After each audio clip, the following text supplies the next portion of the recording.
Classic Audiobooks Library presents the fourth book in the Hardy Boys mystery series called The Missing Chums. Written by Franklin W. Dixon.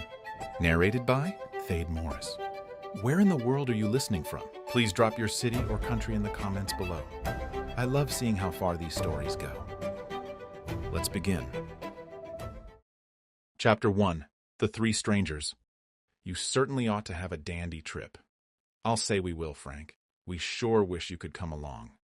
Frank Hardy grinned ruefully and shook his head. I'm afraid we're out of luck. Joe and I may take a little trip later on, but we can't make it this time. Just think of it, said Chet Morton, the other speaker. A whole week motorboating along the coast. We're the lucky boys, eh, Biff? Biff Hooper, at the wheel of his father's new motorboat, nodded emphatically. You bet we're lucky. I'm glad Dad got this boat in time for the summer holidays. I've been dreaming of a trip like this for years. It won't be the same without the Hardy boys, returned Chet. I had it all planned out, that Frank and Joe would be coming along with us in their own boat, and we'd make a real party of it. Can't be done, observed Joe Hardy, settling himself more comfortably in the back of the boat. There's nothing Frank and I would like better, but duty calls, he exclaimed dramatically, slapping himself on the chest. Duty, my neck, grunted Frank. We just have to stay at home while Dad is in Chicago, that's all. It'll be pretty dull without Chet and Biff around to help us kill time. You can put in the hours thinking of Biff and me, consoled Chet. At night, you can just picture us sitting around our campfire away up the coast, and in the daytime you can imagine us speeding away out over the bounding main. He postured with one foot on the gunwale. A sailor's life for me, my hearties. Yo-ho and a bottle of ink. The boat gave a sudden lurch at that moment, for Biff Hooper had not yet mastered the art of navigation, and Chet wavered precariously for a few seconds, finally losing his balance and sitting down heavily in a smear of grease at the bottom of the craft. Yo-ho and a bottle of ink, and he nearly fell into the drink, chanted Frank Hardy, as the boys roared with laughter at their chum's discomfiture. Poet, sniffed Chet as he got up. Then, as he gingerly felt the seat of his trousers, another pair of pants ready for the cleaners. I ought to wear overalls when I go boating. He grinned as he said it, for Chet Morton was the soul of good nature, and it took a great deal more than a smear of grease to erase his ready smile. The four boys, Frank and Joe Hardy, Chet Morton, and Biff Hooper, all chums in the same set at Bayport High School, were out on Barnet Bay in the Envoy, the Hooper motorboat, helping Biff learn to run the craft. Their assistance consisted chiefly of mocking criticisms of the luckless Biff's posture at the helm and sundry false alarms to the effect that the boat was springing a leak or that the engine was about to blow up. Each announcement had the effect of precipitating the steersman into a panic of apprehension and sending his tormentors into convulsions of laughter. Biff had made good progress, however, as he had been with the Hardy boys on previous occasions in their own motorboat, the Sleuth, and he had picked up the rudiments of handling the craft. He was anxious to be a first-rate pilot before starting up the coast on his projected trip with Chet Morton the following week. He had an aptitude for mechanics, and he was satisfied that he would have a thorough understanding of his boat by the time they were ready to start. If the Coast Guards find two little boys like you roaming around in a great big motorboat, they're likely to give you a spanking and send you back home, laughed Frank. I'll bet you'll be back in Bayport inside of 2 days. Rats, replied Chet inelegantly, if forcefully. If our grub holds out, we'll be away more than a week. There's no danger of that. Not with you along, Joe remarked, and deftly dodged a wad of waste that Chet flung at him. Chet Morton's enormous appetite was proverbial among the chums. Just sore because you can't come along with us, Chet scoffed. You know mighty well that the two of you would give your eye teeth to be on this trip. Oh well, we'll tell you all about it when we get back. A lot of comfort that will be. A leak, roared Chet suddenly, pounding Biff on the back. The boat has sprung a leak, shouted Biff in alarm, starting up from the wheel. Then, for the 5th time that afternoon, he realized that he had been fooled, and he sank back with a look of disgust on his face. Sometime that boat will spring a leak and I won't believe you, he warned, settling down to his steering again. I'll be good, promised Chet, sitting down and looking out over the bay. Say, there's a big brute of a motorboat coming along behind us, isn't it? I'll say she's big, Frank agreed, looking back. I don't remember ever having seen that boat around here before. Me neither, declared Joe. I wonder where it came from. The strange craft was painted a dingy gray, It was large and unwieldy, and did not ride easily in the water. Although that boat was some distance in the wake of their own craft, the boys could distinguish the figures of 3 men, all seated well up toward the front. Biff glanced back. "It's a new one on me," he said. "I've never seen it before." "Sure has lots of power anyway," Chet commented. The roar of the engine could be plainly heard across the water. In spite of its clumsy appearance, the big boat plowed ahead at good speed, and, as Biff had the Envoy, his craft throttled down, the second boat was slowly overtaking them. "Let's wait till they get abreast of us and give them a race," Chet suggested. "Not on your life," objected Biff. "I'm only learning to run this tub, and I'm not in the racing class yet. Besides, there are too many other boats out in the bay this afternoon. I'd be sure to run into one of them." The boys watched as the other craft overtook them. The big motorboat plowed noisily ahead, keeping directly in their wake. "I wonder if the man at the helm is asleep," said Frank. "He doesn't seem to be making any attempt to pull over." "He's awake, all right," declared Chet. "I can see him talking to the man beside him. He won't run us down." "Don't worry. Not with Captain Hooper at the helm, my hearties."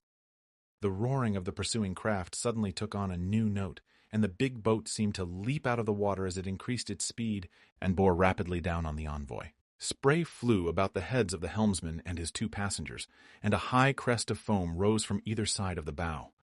Biff Hooper shifted the wheel slightly, and the Envoy veered into the shore. To the surprise of the boys, the other boat also changed its course and continued directly in their wake. "The idiots!" exclaimed Biff. "I don't get the idea of this at all," muttered Frank Hardy to his brother. "What are they following us so closely for?" Joe shrugged. "Probably just trying to give us a scare." The other boat was now almost upon their craft. It nosed out to the right and drew alongside, coming dangerously close. The boys could see the 3 men clearly, and they noticed that all 3 scrutinized them, seeming to pay particular attention to Chet and Biff. The men were unsavory-looking fellows, unshaven, surly of expression. The man at the helm was sharp-featured and keen-eyed, while the other 2 were of heavier build. One of the pair wore a cap, while the other man was bareheaded, revealing a scant thatch of carroty hair so close-cropped that it seemed to stick out at all angles to his cranium. This man, the boys saw, nudged his companion and pointed to Biff, who was too busy at the helm of his own craft to notice. "Not so close!" yelled Chet, seeing that the other boat was running broadside in dangerous proximity to the Envoy. In reply, the man at the helm of the other craft merely sneered, and brought his boat in until the 2 speeding launches were almost touching sides. "What's the idea?" Joe shouted.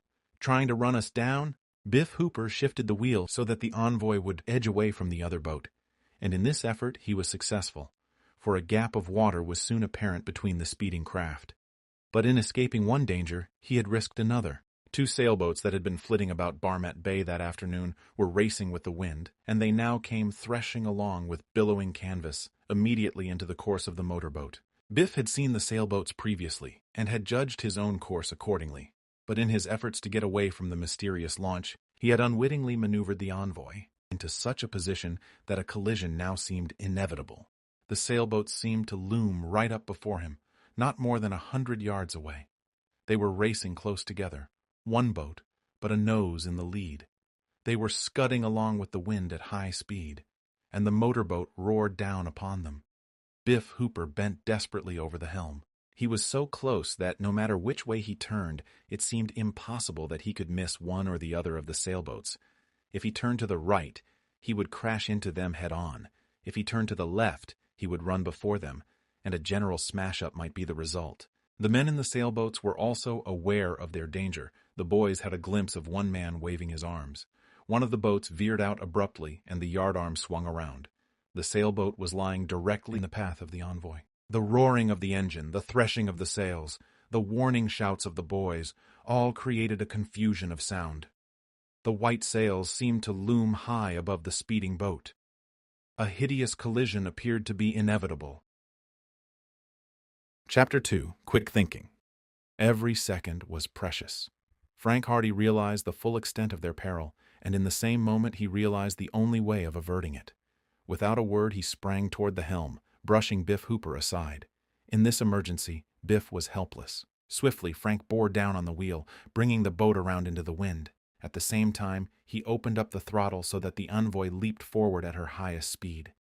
The motorboat passed just a few inches in front of the bow of the first sailboat. So close, Chet Morton said afterward, that he could count every stitch on the patch in the sailcloth. But the danger was not yet over. There was still the other sailboat to be considered. It was pounding along immediately ahead of them. The man at the tiller was making frantic efforts to get out of the way. But the danger lay in the fact that in trying to guess the possible course of the Envoy, he might make a false move that would have him shoot directly across its path. Frank swung the helm around again. Once more, the Envoy veered to the left so sharply that a cloud of spray drenched the boys. Another shift of the wheel and the motorboat zigzagged safely past the sailboat and on out into open water. Not one of the boys had uttered a word during this. They had been tense and anxious, but now that the peril of a smash-up had been averted, they sank back with sighs of relief. "I sure thought we were headed for Davy Jones' locker that time," breathed Chet. Biff Hooper looked up at Frank. "Thanks," he said. "I'd have never got out of that mess if you hadn't taken the wheel. I was so rattled that I didn't know what to do. After you've run the boat a few more weeks, you'll get so used to it that it'll be second nature to you." "But that sure was a tight squeeze," Frank admitted. "It mighty near meant that you wouldn't have had any motorboat left to go on that trip with." "It mighty near meant that we wouldn't have been left to make the trip at all," Chet declared solemnly. "What say we go home? I've had enough excitement for one day." "It's beginning to rain anyway," Biff remarked, glancing up at the sky. "I guess we may as well go back." The sky had clouded over in the past hour and the eastern sky was black, while scurrying masses of ragged clouds flew overhead before the stiffening wind. A few drops of water splashed into the boat. Then came a gust of rain, followed by a light shower that passed over in a few minutes. The big motorboat that had crowded them had disappeared. "A real storm coming up," Frank said. "Let's make for the boathouse." The Envoy headed for Bayport. "I'd like to tell those three fellows in that other boat what I think of them," declared Biff. "They got us into that jam. They were crowding me so close that I didn't have a chance to keep an eye on the sailboats." "I still can't see why they drew up alongside," Joe observed. "They seemed mighty inquisitive. Gave us all the once-over." Chet offered a solution. "Perhaps they thought we were someone else, and when they found out their mistake, they went away." "But they didn't go away," Frank pointed out. "They kept crowding us over," and one of them pointed at Biff. "At me?" "Yes. I didn't notice that. He seemed to recognize you and was pointing you out to the other men." "Well, if he recognized me, I can't return the compliment. I never saw any of them before in my life." "He was probably pointing you out as a unique specimen," ventured Joe with a grin. "Probably those fellows are from a museum, Biff. They'll likely make an offer for your carcass after you're dead, and they'll have it stuffed and put it on display in a glass case. That's why they were so interested." Joe's suggestion elicited warm words from Biff, and a friendly struggle ensued. Inasmuch as Biff Hooper was the champion boxer and wrestler of Bayport High, Joe was at a disadvantage and paid for his derogatory remarks by being held over the side by the scruff of the neck and given a ducking until he pleaded for mercy. By the time the boys reached Bayport, it was raining heavily, and after leaving the Envoy in the boathouse, they raced up the street to the Hardy boys' home. The barn in the backyard was a favorite retreat of the chums, and there they spent many of their Saturday afternoons. The barn was fitted up as a gymnasium, with parallel bars, a trapeze, boxing gloves, and a punching bag, and was an ideal refuge on a rainy day. The thrilling experience with the sailboats and the mystery of the strange motorboat were soon forgotten. Phil Cohen and Tony Preto, school chums of the Hardy boys, drifted in during the afternoon, as well as Jerry Gilroy and Slim Robinson. This comprised the gang, of which the two Hardy boys were the leading spirits. Frank and Joe Hardy were the sons of Fenton Hardy, an internationally famous detective. Mr. Hardy had been for many years a detective on the New York police force, where he was so successful that he went into practice for himself. His two sons already showed signs of inheriting his ability, and in a number of instances had solved difficult criminal cases. The first of these was the mystery of the theft of valuable jewels and bonds from Tower Mansion, an old-fashioned building on the outskirts of Bayport. How the Hardy boys solved the mystery has already been related in the first volume of this series, entitled The Tower Treasure. In the second volume, The House on the Cliff, the Hardy boys and their chums had a thrilling experience in a reputedly haunted house on the cliffs overlooking Barmet Bay. This was the starting point of an exciting chase for smugglers, in which the Hardy boys came to the rescue of their father after undergoing many dangers in the cliff caves. The third volume of the series, The Mystery of the Old Mill, which precedes the present book, relates the efforts of the Hardy Boys to run to earth a gang of counterfeiters operating in and about Bayport, and their efforts to solve the mystery surrounding an abandoned mill in the farming country back of Barmet Bay. Frank Hardy, a tall, dark-haired boy of 16, was a year older than his brother Joe, and usually took the lead in their exploits, although Joe was not a whit behind his brother in shrewdness and in deductive ability. Mrs. Hardy viewed their passion for detective work with considerable apprehension, preferring that they plan to go to a university and direct their energies toward entering one of the professions. But the success of the lads had been so marked in the cases on which they had been engaged that she had by now almost resigned herself to seeing them destined for careers as private detectives when they should grow older. Just now, however, detective work was farthest from their thoughts. Frank and Tony Preto were engaged in some complicated maneuvers on the parallel bars. Joe was taking a boxing lesson from Biff Hooper, and Phil Cohen was trying to learn how to walk on his hands under the guidance of Jerry Gilroy and Slim Robinson. As for Chet Morton, the mischief maker, he was sitting on the windowsill meditating. And when Chet Morton meditated, it usually meant that a practical joke was in the offing.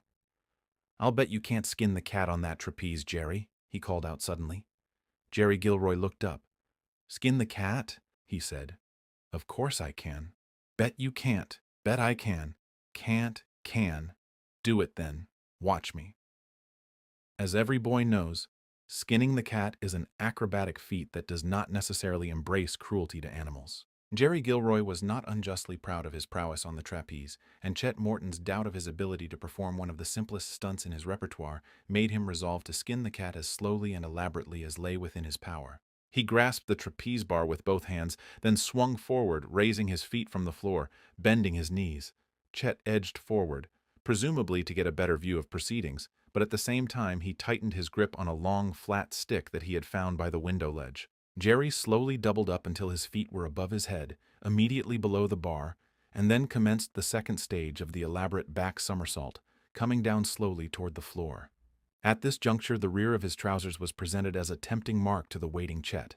This was the stage of the feat for which the Joker had been waiting, and he raised the flat stick, bringing it down with a resounding smack on his human target.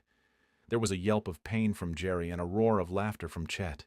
Doubled up on the bar as he was, Jerry could not immediately regain the floor, and Chet managed to belabor him twice more before the unfortunate acrobat finally found his footing. There he stood, bewildered, rubbing the seat of his trousers with a rueful expression on his face, while Chet leaned against the wall, helpless with laughter.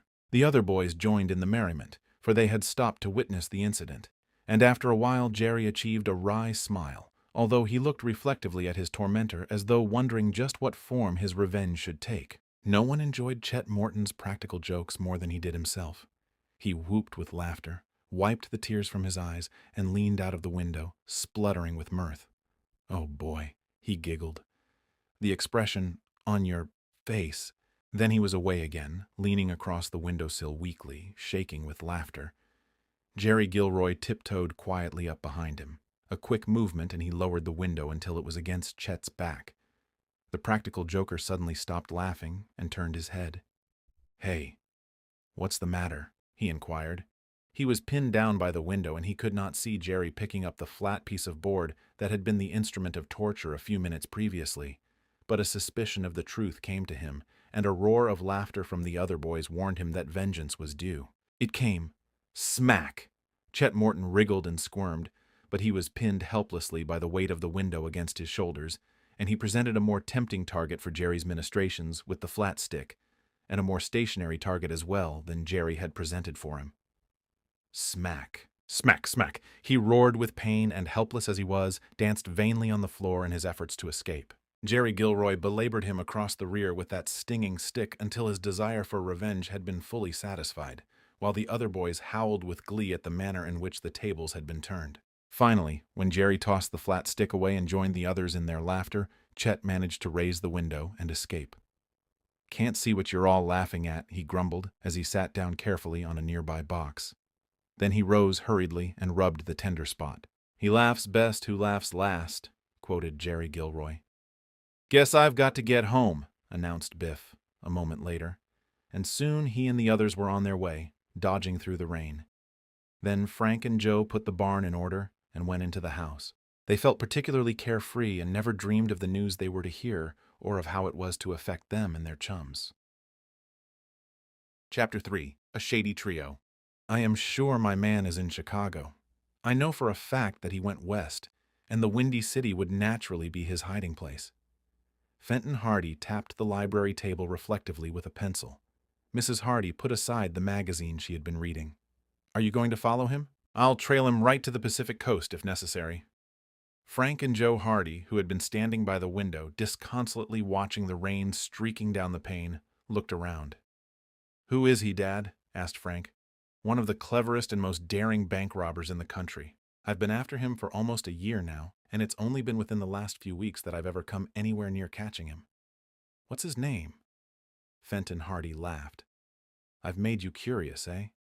Well, this chap has about a dozen names. He has a new alias every week, but so far as the police are concerned, he's known as Baldy Turk because he's as bald as an egg. He and his gang held up a bank in a small New Jersey town about a month ago and got away with over $10,000 in broad daylight. That's how I managed to get trace of him again. Even the police didn't know Baldy Turk was mixed up in the affair because he was wearing a wig that day, but he double-crossed one of the members of his gang out of his share in the loot, and that fellow told the police, ventured Joe. Mr. Hardy shook his head. Not the police. He didn't dare go near them because he was wanted for 2 or 3 robberies himself. But he came to me and tipped me off as to where Baldy Turk could be found. He wanted revenge. I went to New York where Baldy was in hiding, but evidently some of his friends knew I was on his trail and he disappeared before I could lay my hands on him. Where did he go then? Asked Frank with interest. He hid out on Long Island for a while, but I managed to pick up the trail again and went after him. But he was too smart for me. He got away in a fast automobile and took a couple of shots at me in the bargain. I managed to get the number of the car and traced it to Manhattan, and later found that Baldy Turk had left the East altogether. He bought a ticket to Cleveland, doubled back to Buffalo, and managed to shake me off. What makes you think he is in Chicago? Because another member of his gang went to Chicago just a week ago, so I imagine Baldy Turk was to meet him there. In any case, Chicago is a thieves' paradise, so it seems logical that Baldy Turk would make for there. And you're going after him. Gee, I wish I could go, declared Joe. Fenton Hardy smiled. It's no job for a boy, he said. Baldy Turk is a bad man with a gun. If I ever do find him, it will take some maneuvering to get the handcuffs on him, I'll tell you. You'll be careful, won't you, Fenton? Said Mrs. Hardy anxiously. I'm always frightened whenever I know you're after one of these desperate criminals. I'll be as careful as I can, Laura, promised her husband. But in my business, I have to take chances. Baldy Turk knows I'm after him, and he doesn't mean to be caught if he can help it. He or any of the men in his gang would shoot me on sight. There's a standing reward of $5,000 out for Baldy, and besides, the Bankers Association have promised me a handsome fee if I can get him behind the bars and break up the gang. I won't rest easy in my mind until you're back home safe, Mrs. Hardy declared. Don't worry about me, replied her husband, going over to her and patting her shoulder reassuringly. I'll get back safely, all right, and Baldy Turk will be in jail if I have to chase him all over the States. The boys will look after you while I'm away. You bet we will, Frank promised. I'm sorry it keeps you from going on that motorboat trip with Chet and Biff, Mr. Hardy remarked. Perhaps you can arrange another jaunt after I come back. We're not worrying about that, Dad.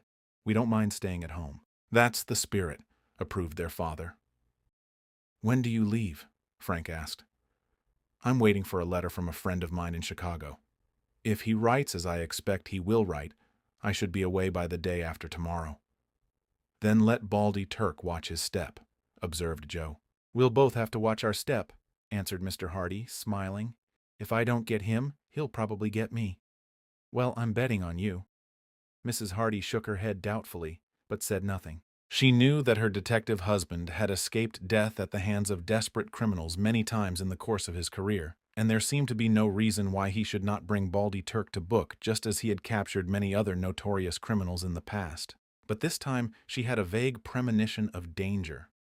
She knew that her husband would laugh at her fears if she expressed them, so she remained silent. The rain had stopped, as Frank noticed when he glanced out the window again. It's clearing up. What say we go out for a spin, Joe? Suits me. Let's go. Don't be late for supper, warned Mrs. Hardy as the boys started out the door. We'll be in time, they promised, and the door closed behind them. The Hardy boys went out to the shed where they kept their motorcycles. Both Joe and Frank had machines given to them by their father, and in their spare time they spent many hours speeding about the roads in and around Bayport. Their native city had a population of about 50,000 people and was on the Atlantic coast on Barmet Bay. There were good roads along both northern and southern arms of the bay, besides the state highway and the numerous country roads that led through the farming country back of Bayport. Chet Morton, whose father was a real estate dealer with an office in the city, lived on a farm some distance off the road along the north arm of the bay, Chet making the daily journey to school and back in a roadster that had been given to him by his father. Chet was as proud of his roadster as the Hardy boys were proud of the motorboat that they had bought from the money they had received as a reward for solving the tower mystery. "Where shall we go?" asked Joe, as the Hardy boys rode out of the lane.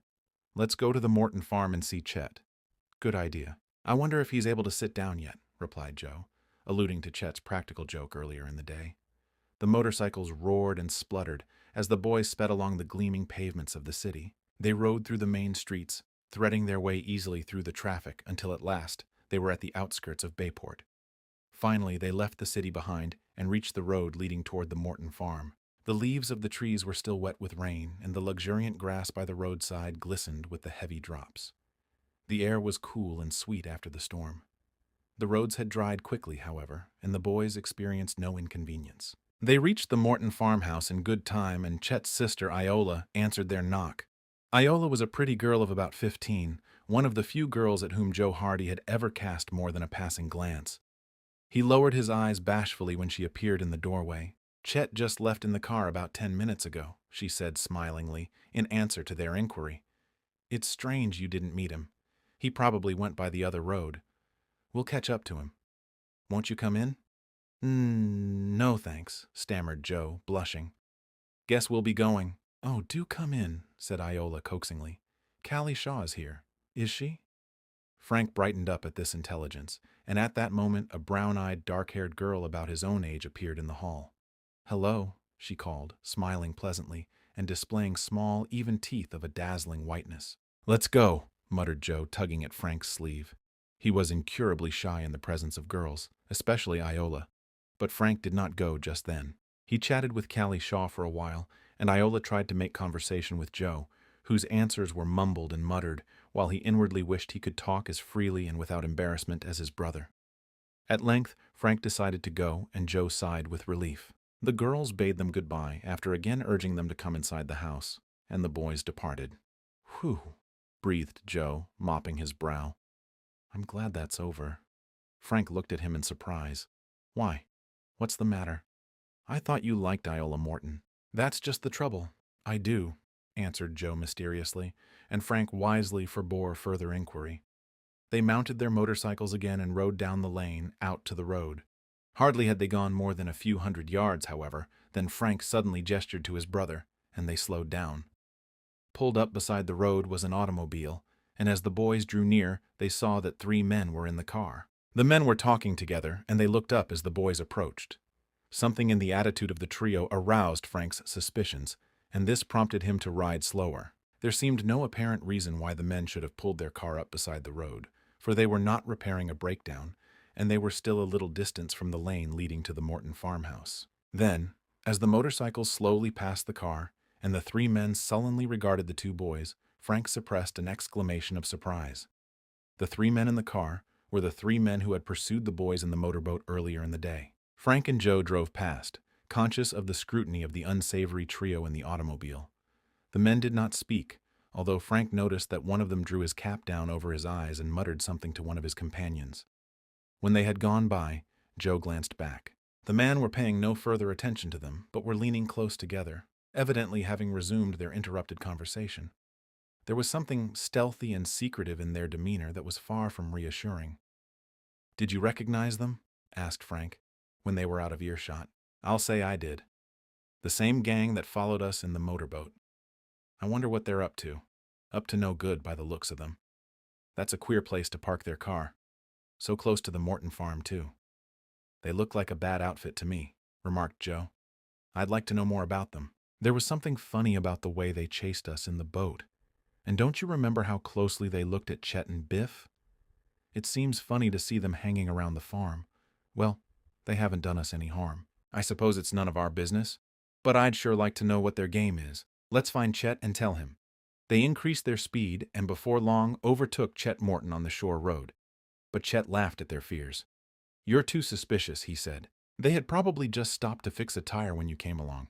However, we'll go back to the farm and see if they're still on hand." But when the boys drove back to the Morton farm, they found that the mysterious trio in the automobile were no longer in sight. Chapter 4: The Send-Off. On Monday, Chet Morton and Biff Hooper set out on their motorboat trip up the coast. They were well equipped with provisions and supplies and had been up since 6 o'clock that morning getting the boat in readiness. The Hardy boys went down to the dock to bid them goodbye, and although they chaffed the adventurers and laughed with them, neither Frank nor Joe could repress the disappointment they naturally felt at being unable to go with their chums. Chet was busy stowing away the last of the provisions, and Biff was tuning up the engine when the Hardy boys arrived. In a few minutes, Tony Preto, at the helm of his own motorboat, arrived on the scene with Jerry Gilroy and Phil Cohen. Then, down the dock, came tripping Iola Morton and Callie Shaw. "Hail! Hail! The gang's all here!" roared Chet when he saw them. "Oi, what a fine day you pick for your trip!" exclaimed Phil Cohen, looking up at the clouds, for the sky was overcast and there was no sun. "That's all right," answered Chet. "We made up our minds to start today, and we'd start if there was a thunderstorm on." "Brave sailors," mocked Callie Shaw, with a smile. "How long will you be away?" shouted Frank. "Until the grub runs out." "That should be about next December," ventured Iola. "It looks to me as if you have enough provisions there to last you a year." "Not with Chet Morton on the trip, we haven't," grunted Biff Hooper, looking up from the engine. "We'll be lucky if it lasts us a week. I've seen him eat before." "I'll do my share," Chet promised modestly. "We should have had the city band down to give you a proper send-off," Joe Hardy remarked. "It doesn't matter. We'll forgive you this time. But be sure and have the band here to welcome us when we come back." "You'll be back by tomorrow night," declared Iola. "I know you. Why, I'll bet you'll both be scared green when darkness comes on. One night will cure you of sleeping in the open." "Rats," replied Chet good-naturedly. "I'm not afraid of the dark." "Cut out the jawing and let's get started," said Biff Hooper. "No use hanging around here. Are you ready?" "All set. Let's go then." "Goodbye, everybody." "Goodbye," everyone shouted. Frank and Joe cheered, the girls clapped their hands, and the Envoy slowly moved away from the dock, with Chet Morton and Biff Hooper waving to their chums. Tony Preto swung his motorboat around. "I'll go along with you to the end of the bay," he shouted. Frank glanced at Joe. "Why didn't we think of that? It isn't too late yet. Let's get the boat." "Would you and Iola care to come?" said Frank to Callie. "We're going to get our boat and follow them down the bay a bit." "Oh, that'll be great," exclaimed Callie. "I'd love to go. Wouldn't you, Iola?" "I'll say," Iola replied slangily. They hurried down from the dock and went along the roadway back of the boathouses until they came to the boathouse where Frank and Joe kept their craft. In a few minutes, the sleuth was nosing its way out into Barmet Bay, but already Chet and Biff were a considerable distance in the lead. "We'll have to step on it," said Joe. "We'll catch them, all right. There isn't a boat on the bay can beat the sleuth." The engine roared, and the boat seemed fairly to leap out of the water as it plunged forward. Spray dashed over the bows as the fleet launch headed out in pursuit of the others. Frank glanced at the sky. Biff and Chet had certainly chosen a bad day for their departure. The sky had been none too promising at dawn, but now it was clouding over with every promise of a downpour, and there was a heavy cloud on the horizon. Then, too, there was a suspicious absence of wind, and the bay was in a flat calm. "I wish they'd picked some other day," he remarked quietly to Joe. "It looks like squally weather out at sea. I don't like the looks of the sky myself. However, they're away, so there's no use saying anything. It might alarm Iola."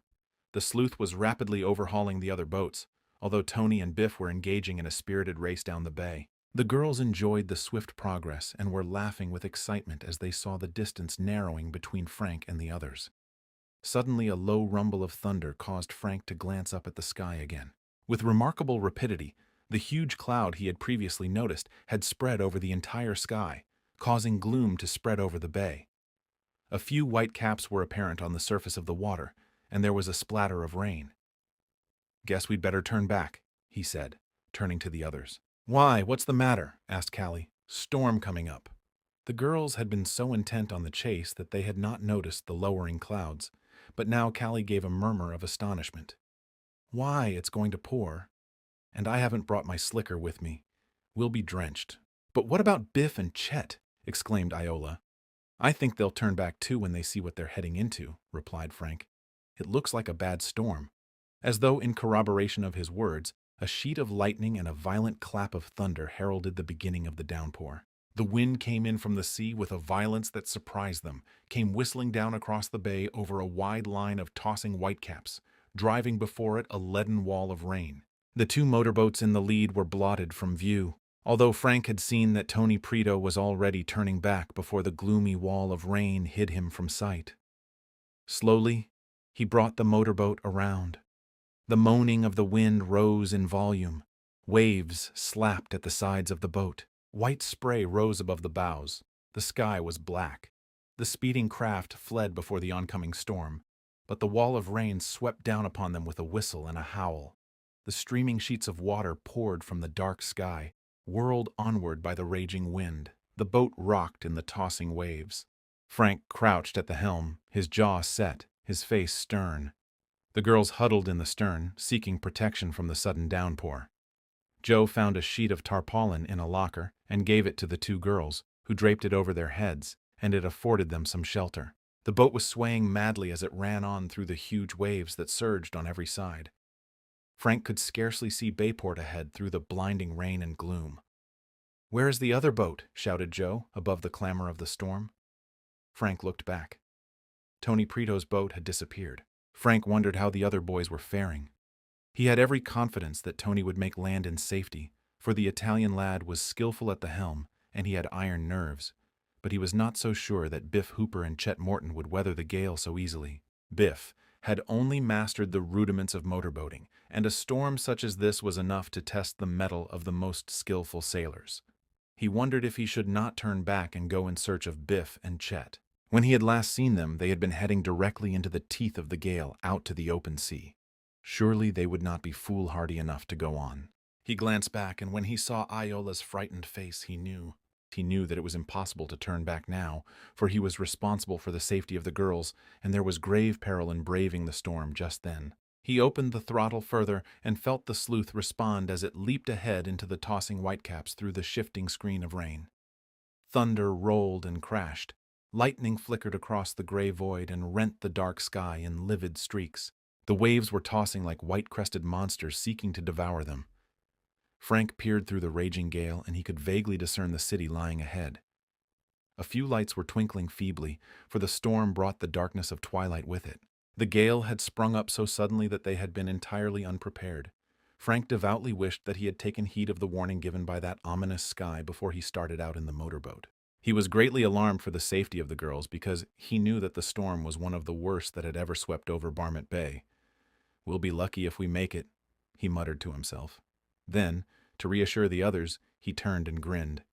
"We'll make it, all right," he shouted, the wind whisking the words away so that the others scarcely heard him. A great wave broke over the side. The boat reeled as though it had been struck by a giant hand. Chapter 5. No Word from the Chums. Frank Hardy bore down on the helm as the boat heeled over. For a breathless second he thought the craft would be swamped. Water poured over the gunwales. The girls screamed. Joe was thrown off his balance and went sprawling into the stern. But the sleuth was staunch. In a moment it recovered, righted itself, and surged on through the storm. Frank breathed a sigh of relief. The engine throbbed steadily, and although the boat was rocking and swaying in the turbulent sea, it was drawing nearer shore, and already he could distinguish the line of boathouses through the downpour. For all its violence, the storm was brief. The wind began to die down, although the rain continued as though the heavens had been opened up. In a few minutes, Frank was able to pick out his own boathouse, and he headed the sleuth directly for it. The sturdy craft sped swiftly toward the open doorway. Then Frank shut off the engine, and the boat came to rest. "Some trip," remarked Joe, shaking himself like a dog emerging from the water, so that spray flew from his clothing in every direction. "My hair is all wet, and I won't be able to do a thing with it," mourned Callie Shaw, with feminine concern for her appearance first of all. In spite of the shelter afforded by the tarpaulin, both girls were thoroughly drenched. As for the boys, their clothing clung limply to their bodies. Frank clambered out of the boat and moored it fast while Joe helped the girls up onto the landing. "We're mighty lucky to be back at all," Iola Morton said. "I was sure the boat would be swamped." "It takes a pretty big storm to swamp our boat," boasted Joe. "Although, to tell the truth, I was pretty nervous for a while. I was so frightened I couldn't speak," confessed the girl. "I do hope Chet and Biff turned back. They would never get through that storm alive." Frank went to the door. "No sight of them yet," he reported. Then he peered through the driving screen of rain again. "Just a minute. I hear a boat coming this way. Perhaps it's Tony. I hope it's one or the other. I couldn't see the Napoli at all after the rain started." In a few minutes, they discerned a motorboat heading inshore. It was Tony Preto's craft, the Napoli. "Good," exclaimed Joe. "Chet and Biff should be along too. They won't start on that trip today." "I should hope not," exclaimed Iola. But when Tony's boat drew near the entrance of the boathouse on the way to its own shelter a short distance away, Tony shouted to Frank, "All safe? Everybody okay? How about you?" "We're all right. Had a tough time getting back, though." "So did we," Frank shouted. "Did Biff turn back?" Tony shook his head. "Not a chance. We signaled to him that he'd better come back, but he just shook his head," and Chet pointed to the end of the bay. "They kept right on going. The last we saw of them, they were heading right into the storm." "Good night," Frank exclaimed. "They'll be swamped. They're taking an awful chance." "Oh, well, perhaps they gave in after all. They may have headed in toward one of the villages along the shore. They'll probably be back." "Let's hope so," exclaimed Iola. "I won't have a minute's rest until I'm sure they're safe." Tony went on toward his own boathouse with Jerry Gilroy and Phil Cohen, drenched to the skin, sitting ruefully in the stern. The Hardy boys and the two girls left the boathouse and were fortunate enough to meet a school chum who happened to be driving past in his car, so they drove home in shelter from the rain. Frank and Joe got off at their home after the chum had volunteered to drive the girls home. "And I'll make it snappy too," he promised. "I guess you're in a hurry to get into dry clothes." "I feel like a drowned rat," declared Callie, "and I suppose I look like one too." After the others drove away, the Hardy boys went into the house and made a complete change of clothes so that 15 minutes later, in dry garments, they were feeling at peace with the world. When they went downstairs again to tell their parents of the adventure they had just experienced, they found Mr. Hardy just snapping the catch of his club bag while a packed suitcase stood nearby. "Going away now?" they asked in surprise. "Off to Chicago. I just got a fresh clue as to Baldy's whereabouts." "He's there all right, is he?" The detective nodded. "I'll just have time to catch this train." Mrs. Hardy entered the room at that moment. "I telephoned for a taxi." Her face was troubled. "I do wish you didn't have to make this journey, Fenton." Mr. Hardy laughed. "You've never worried about me so much before, Laura. I've gone away on cases as bad as this dozens of times without causing you as much anxiety." "I know, but somehow I have a feeling that this case is a good deal more dangerous than any of the others. I'll be back in a few days. Never fear." Mr. Hardy turned to his sons. "Look after your mother while I'm away, boys. Don't let her get worried." "There's nothing to be worried about, Dad. You'll get your man all right." Mrs. Hardy shook her head. "You will be careful, won't you, Fenton? From what you've told me of this Baldy Turk, I imagine he wouldn't stop at anything if he thought you were going to catch him. He's a pretty tough character, but I guess I can handle him," said the detective lightly. "Well, here's my taxi. I'll have to be going. Goodbye." He kissed his wife, shook hands with the boys, then picked up his suitcase and club bag and departed. From the front doorway, they watched him clamber into the waiting taxi. He waved at them as the car got underway. Then it went speeding out of sight along the shimmering pavement. Mrs. Hardy turned away. "I expect he'll think I'm foolish for worrying so much about him this time, but I have a queer sort of feeling that this Baldy Turk is the most dangerous criminal he has ever had to deal with." "He'll deal with him, Mother," declared Frank with conviction. "Trust Dad to know what he's doing. He'll clap the handcuffs on Baldy Turk in no time. There's nothing to worry about." "Well, I hope you're right," she replied. "Still, I can't help but be anxious." With that, she let the matter drop, and her fears for Fenton Hardy's safety were not expressed again, although the boys knew that anxiety still weighed heavily upon her mind. By evening, however, she appeared to be in better spirits, and the boys did their best to amuse her and make her forget their father's absence and his perilous errand. Next day, the boys went down to the boathouse where Biff Hooper kept the Envoy, but there was no sign of the craft. The storm of the previous day had lasted well into the afternoon, and there had been no doubt in their minds but that Chet and Biff had set back for Bayport. but the absence of the motorboat indicated otherwise. "Let's go up to Morton's farm and see if they did come back," Frank suggested. Iola was saying that Chet promised to send a postcard from the first village they stopped at. They were to have spent the night at Hawk Cove, and he said he'd drop a line from there so that his folks would know everything was all right. Hawk Cove was a small fishing village on the coast, and, under normal conditions, Chet and Biff should have reached the place early the previous evening. A postal card would have caught the morning mail to Bayport. "Let's go then," Frank said. "If they went on to Hawk Cove and wrote from there, we'll know that everything is all right. I'm with you." The Hardy Boys brought their motorcycles out of the shed and drove out toward the Morton farm. They made speed on the run because both were anxious to learn if anything had been heard of their chums. But when they reached the farmhouse and saw Iola's worried face as she greeted them at the door, they knew without being told that no word had been received from Chet. "They didn't turn back," said Iola, almost tearfully. "We waited all afternoon and evening expecting Chet back, but he didn't come. They must have gone straight ahead into the storm." "Did the postcard come?" asked Joe. She shook her head. "We haven't heard from him at all. And Chet promised faithfully he'd write to us from Hawk Cove. The card should have been in the morning mail. Chet always keeps his promises. I'm so afraid something dreadful has happened." "Oh, there's no need to be alarmed," consoled Frank. "Perhaps the storm delayed them so that they didn't reach Hawk Cove until it was too late to catch the mail.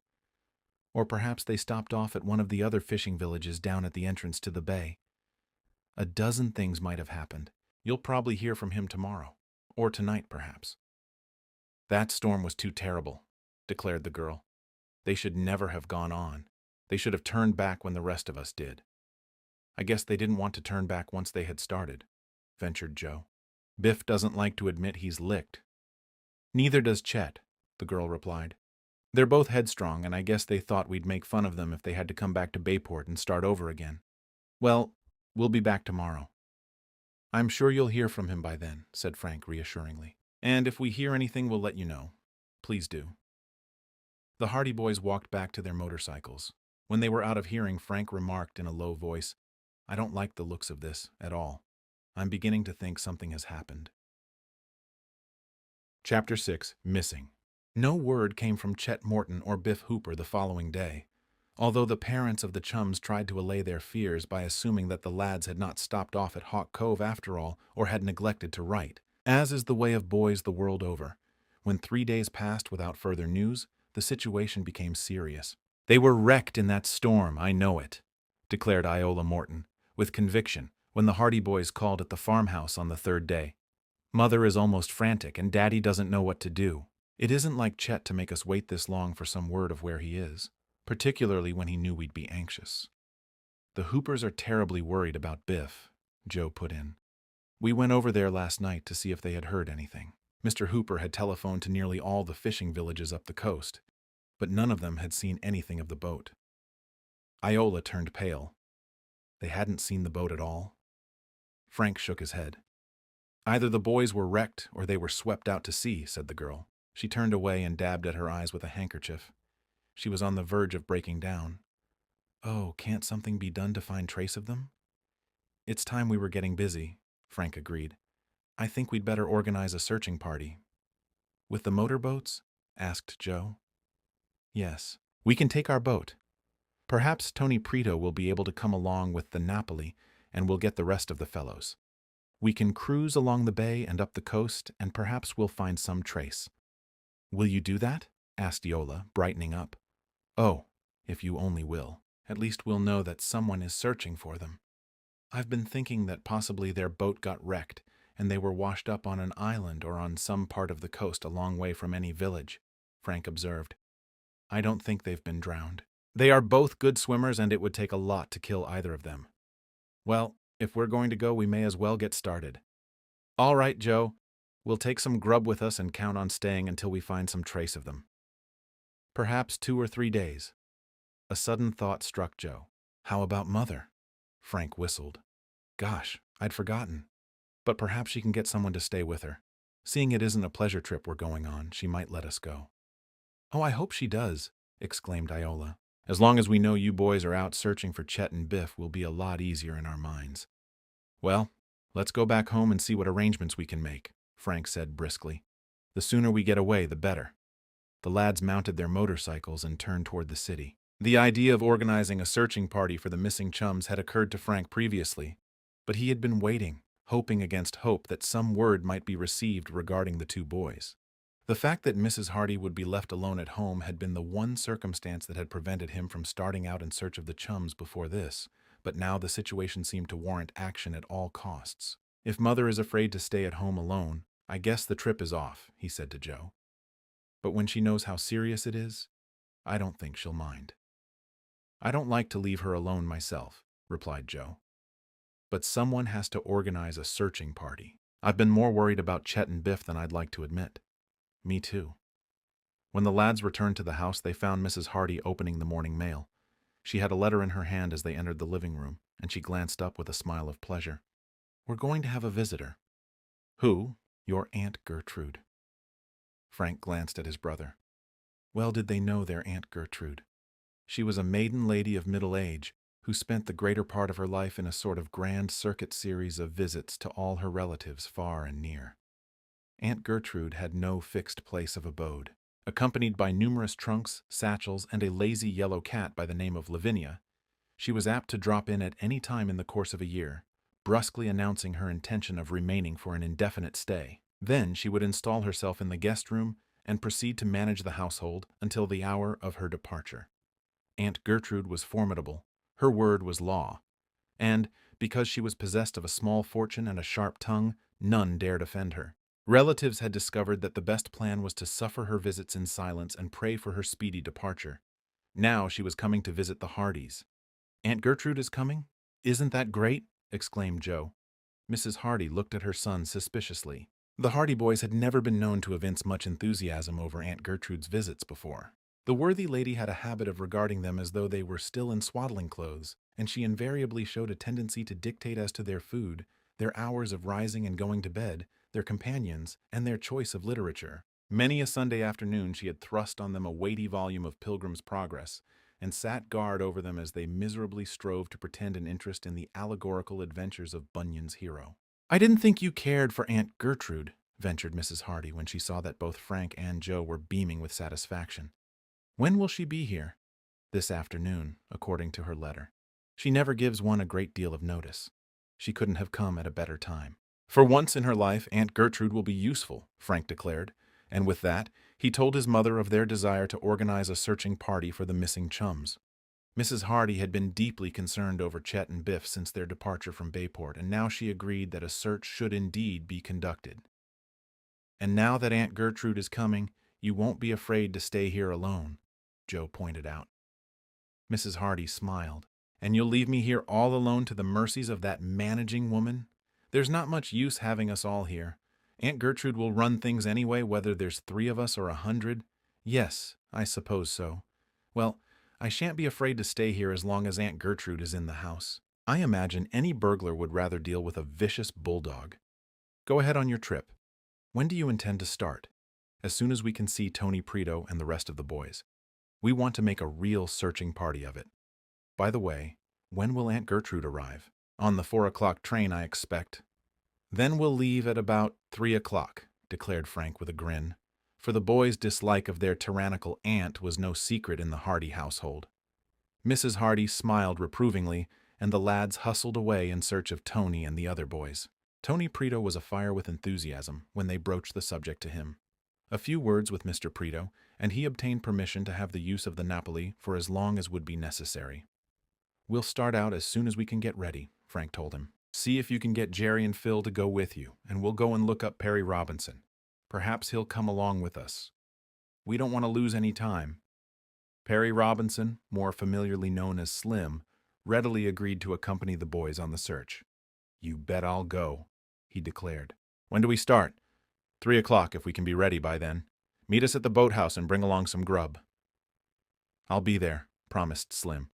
The Hardy boys carried blankets and a small tent down to the boat and stowed them away. Then came cooking utensils and a supply of food sufficient to last them for several days. They would, of course, be able to get supplies at the fishing villages along the coast, but as they had no idea where their search would lead them, they were determined to take no chances. "Thank goodness we'll be away from here before Aunt Gertrude arrives," chuckled Frank. as the boys were putting on their outing clothes at 2 o'clock that afternoon. "She'll be madder than a wet hen when she finds we've escaped her. If there's anything she likes better than bossing us around and showing us our faults, I don't know what it is. Alas, for the best-laid plans." Aunt Gertrude must have had some premonition of the truth. She advanced the time of her arrival by a good 2 hours. The 2 o'clock train brought her to Bayport, bags, baggage, and Lavinia, the cat. The boys were first apprised of her advent when they heard a taxicab pull up in front of the house. Joe peeped out the window of their room. Sweet spirits of niter. Aunt Gertrude herself. No. Yes. Let me see. Frank rushed to the window in time to see Aunt Gertrude, attired in voluminous garments of a fashion dating back at least a decade, laboriously emerging from the taxicab.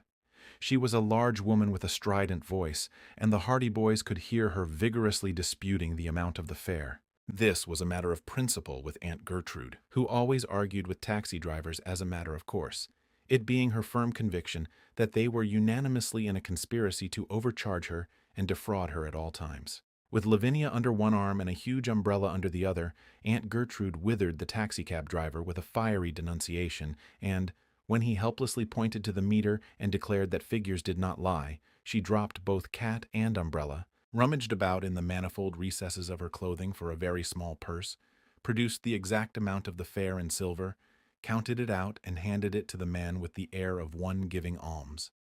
"And, just for your impudence, you shan't have a tip," she announced. "Carry my bags up to the house." The driver gazed sadly at the silver in his hand, pocketed it, and clambered back into the car. "Carry 'em up yourself," he advised, slamming the door. The taxi roared away down the street. Frank chuckled. That's one on Aunt Gertrude, but Aunt Gertrude had no intention of carrying the bags up to the house. Suddenly, she glared up at the window from which the two boys had been watching the scene. "You two boys up there," she shouted. "I see you. Don't think I can't see you. Come down here and carry up my bags. Hustle now." So, they hustled. Chapter 7, Wreckage. "Good night. We'll be lucky if we get away on the trip at all," exclaimed Frank as he and Joe hastened down the stairs. Mrs. Hardy was already at the front door welcoming Aunt Gertrude, who was expatiating on the wickedness of taxi drivers in general. "So," she ejaculated as the boys appeared, "standing up at a front window laughing at your great-aunt instead of coming down and helping carry up her bags like little gentlemen. I'm surprised at you." "We were just getting dressed, Aunt Gertrude," explained Frank meekly. "Getting dressed, eh?" snorted Aunt Gertrude, taking in their attire. "Getting dressed. What kind of an outfit do you call that?" She poked Joe in the ribs with her umbrella, indicating the faded khaki shirt he was wearing. "Speak up, boy. What kind of an outfit is that? No necktie. Holes in your trousers. Shoes not shined." "We were just getting ready to go on a boat trip, Aunt Gertrude," Joe explained. "Boat trip. Boat trip. No." "That settles it," declared Aunt Gertrude, coming into the house and banging the umbrella decisively on the floor by way of emphasis. "I shan't allow it. The very idea." "Laura," she said, turning to Mrs. Hardy, "I'm surprised at you." "Absolutely astonished. The very idea of letting these children go out in a boat. Don't you remember what happened to my cousin Peter? He went out in a boat, didn't he? And what happened? The boat upset. He might have been drowned if the water had been deep enough. Thank goodness he was only a few feet from shore. But it only goes to show what can happen. If these boys go out in a boat, they'll be drowned. I can't permit them to be drowned. They shan't go on any boat trip." That settles it. She strode into the living room. "Boys, bring in my bags," she commanded. Mrs. Hardy smiled, for she was quite accustomed to the eccentricities of Aunt Gertrude, and the Hardy boys scuttled down the front steps for the baggage. "Do you think she means it?" whispered Joe. "Sure, she means it. But we'll get out somehow. She'll rave for a while, but she'll forget all about it when she starts to show Mother how to run the house." The boys deposited Aunt Gertrude's luggage in the guest room, then went downstairs for inspection. By this time, the old lady had taken off her coat and hat and was seated in the most comfortable chair, fanning herself with a newspaper. Boat trip. She was snorting as they entered the room. Never heard of such a thing, letting little boys like that go out in a boat alone. If they were my boys, I wouldn't let them out of my sight. Up to some mischief, I'll be bound. They are going out to look for 2 chums of theirs who have been lost for 3 days, Mrs. Hardy explained, and serve them right. I suppose they were out on a boat trip, too. I knew it. And now they're lost. That's what happens when you let children go out in boats. They get lost, or drowned. And now you would let these 2 youngsters go out in a boat, too. And I suppose in a few days some of their chums would have to go out in a boat to look for them. They'd get lost, too. And then some more little boys would go out to look for them. And they'd get lost. By the end of the summer, there wouldn't be a boy left in Bayport. Not that it would be much of a loss, sniffed Aunt Gertrude. But I hate to see people making fools of themselves. Did you have a pleasant journey? Asked Mrs. Hardy, anxious to change the subject. Did I ever have a pleasant journey? Countered Aunt Gertrude. What with the rudeness of conductors and ticket sellers and baggage men and taxi drivers, there's no enjoyment in traveling nowadays. But I put 'em in their place. I know my rights, and I insist on them. She glared ferociously about the room as though confronting a multitude of conductors, baggage men, and taxi drivers awaiting judgment. Now, boys, what are you staring at? Don't you know it's rude to be staring at people? Run away and play. I want to talk to your mother. Run away and play. Shoo. She brandished the umbrella at them, and the Hardy boys left the room precipitately. Their mother excused herself for a moment and followed them into the hall. Run, she said, smiling. I'll take care of Aunt Gertrude. Run along while you have the chance. They kissed their mother goodbye and hastily departed, wondering how she was to explain their flight to the terrible Aunt Gertrude, in view of that lady's melancholy predictions concerning their fate should they venture out in the boat. They found Slim Robinson waiting for them at the boathouse, and with many chuckles the boys told him of their escape from the tyrant who would have prevented their departure. We'd better hurry, or she'll be down here after us if she finds we've got away from her, declared Joe. Tony and the other fellows are over in the other boathouse, Slim told them. I think they're ready now. All right, let's be going.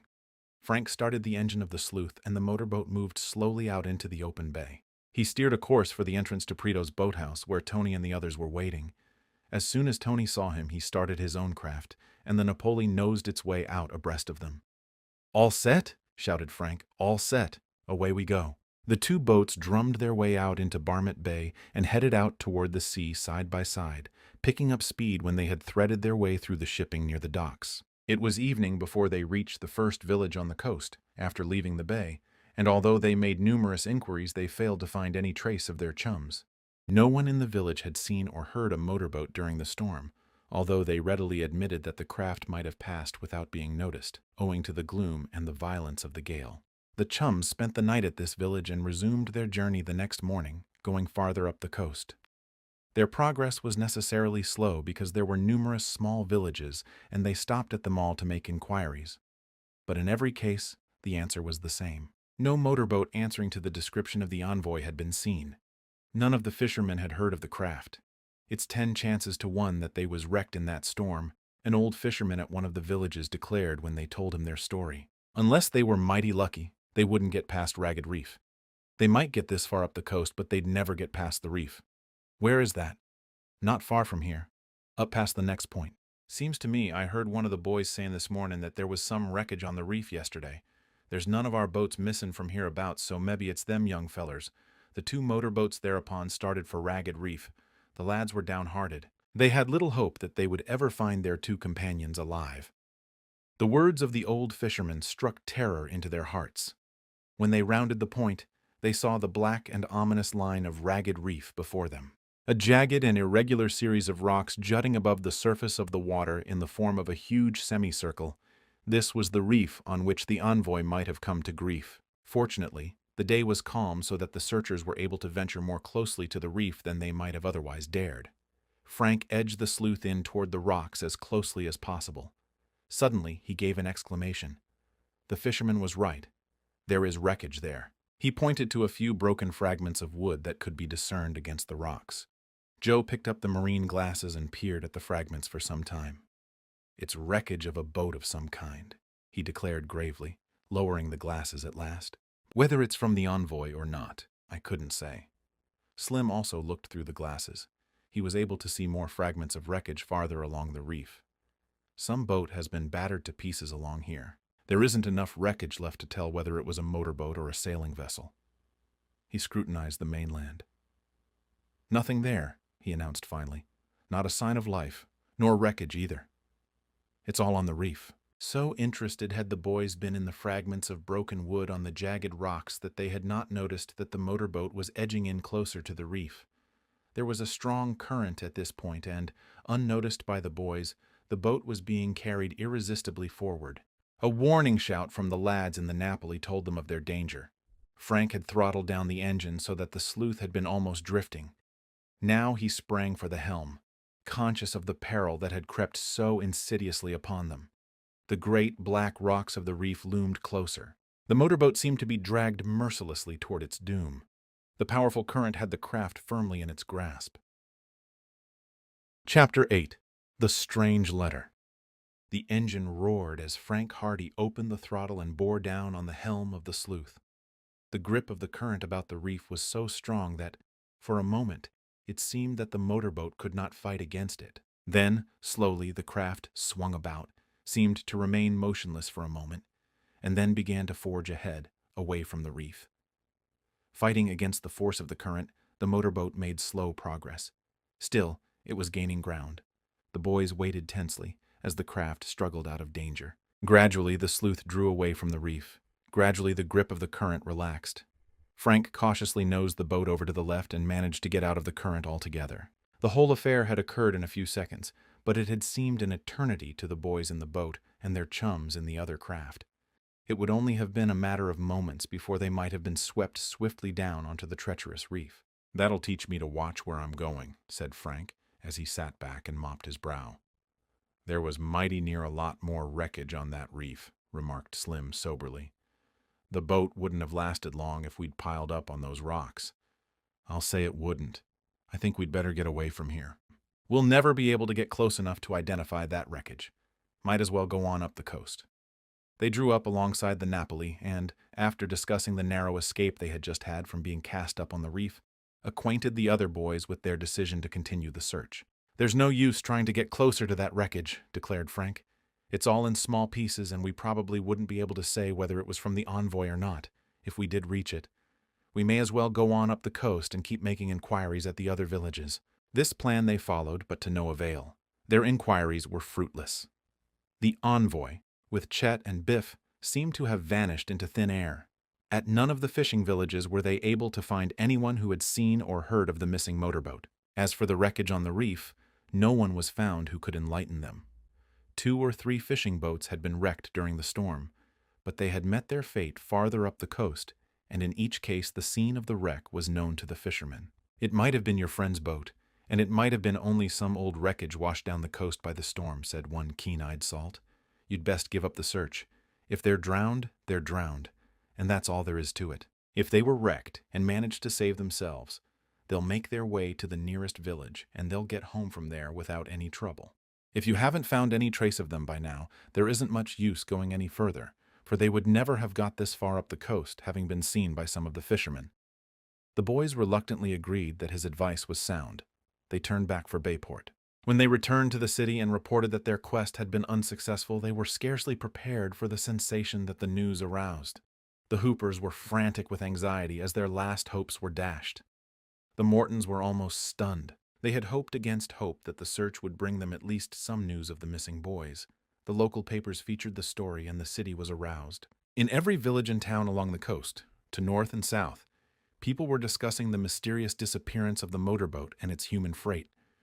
Fishermen were on the lookout for any trace of the craft. The Coast Guards promised to do all in their power to clear up the mystery.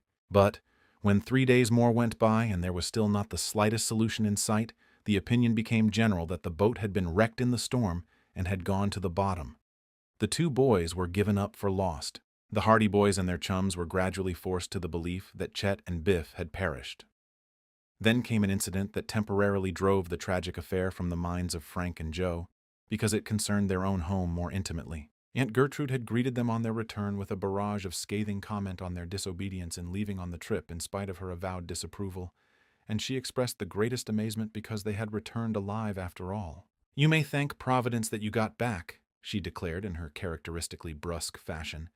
"It was through no skill of your own. I'll be bound. Your poor mother and me were worried to death all the time you were away, gallivanting over the ocean. Aunt Gertrude did not add that Mrs. Hardy's worries had been chiefly occasioned by her aunt's dire predictions of the certain death that awaited the boys on the search. However, her tone was modified somewhat when she realized that they had indeed been hunting for the missing chums, and she made it her business to call on the Hoopers and the Mortons to condole with them, for she was a good-hearted soul in her own way.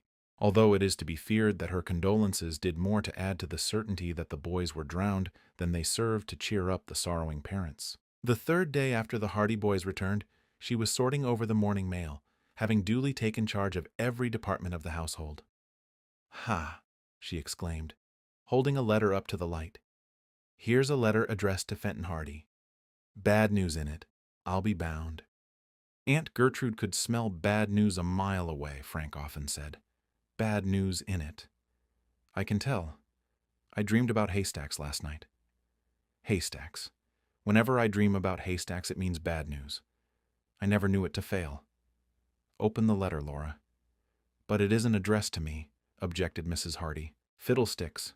It's addressed to your husband, isn't it? You have as much right to open it as he has. More. It's a wife's duty to help her husband as much as she can and look after his affairs for him. Man and wife are one, aren't they? Open the letter.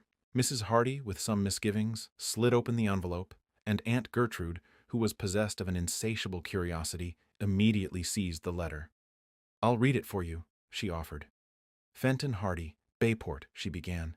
"Dear Sir, we wish to inform you that we have—" My goodness, what's this? What's this? Gracious me. She lapsed into unintelligible mutterings as she read the rest of the letter to herself, frequently giving vent to exclamations of surprise while her eyes widened with astonishment.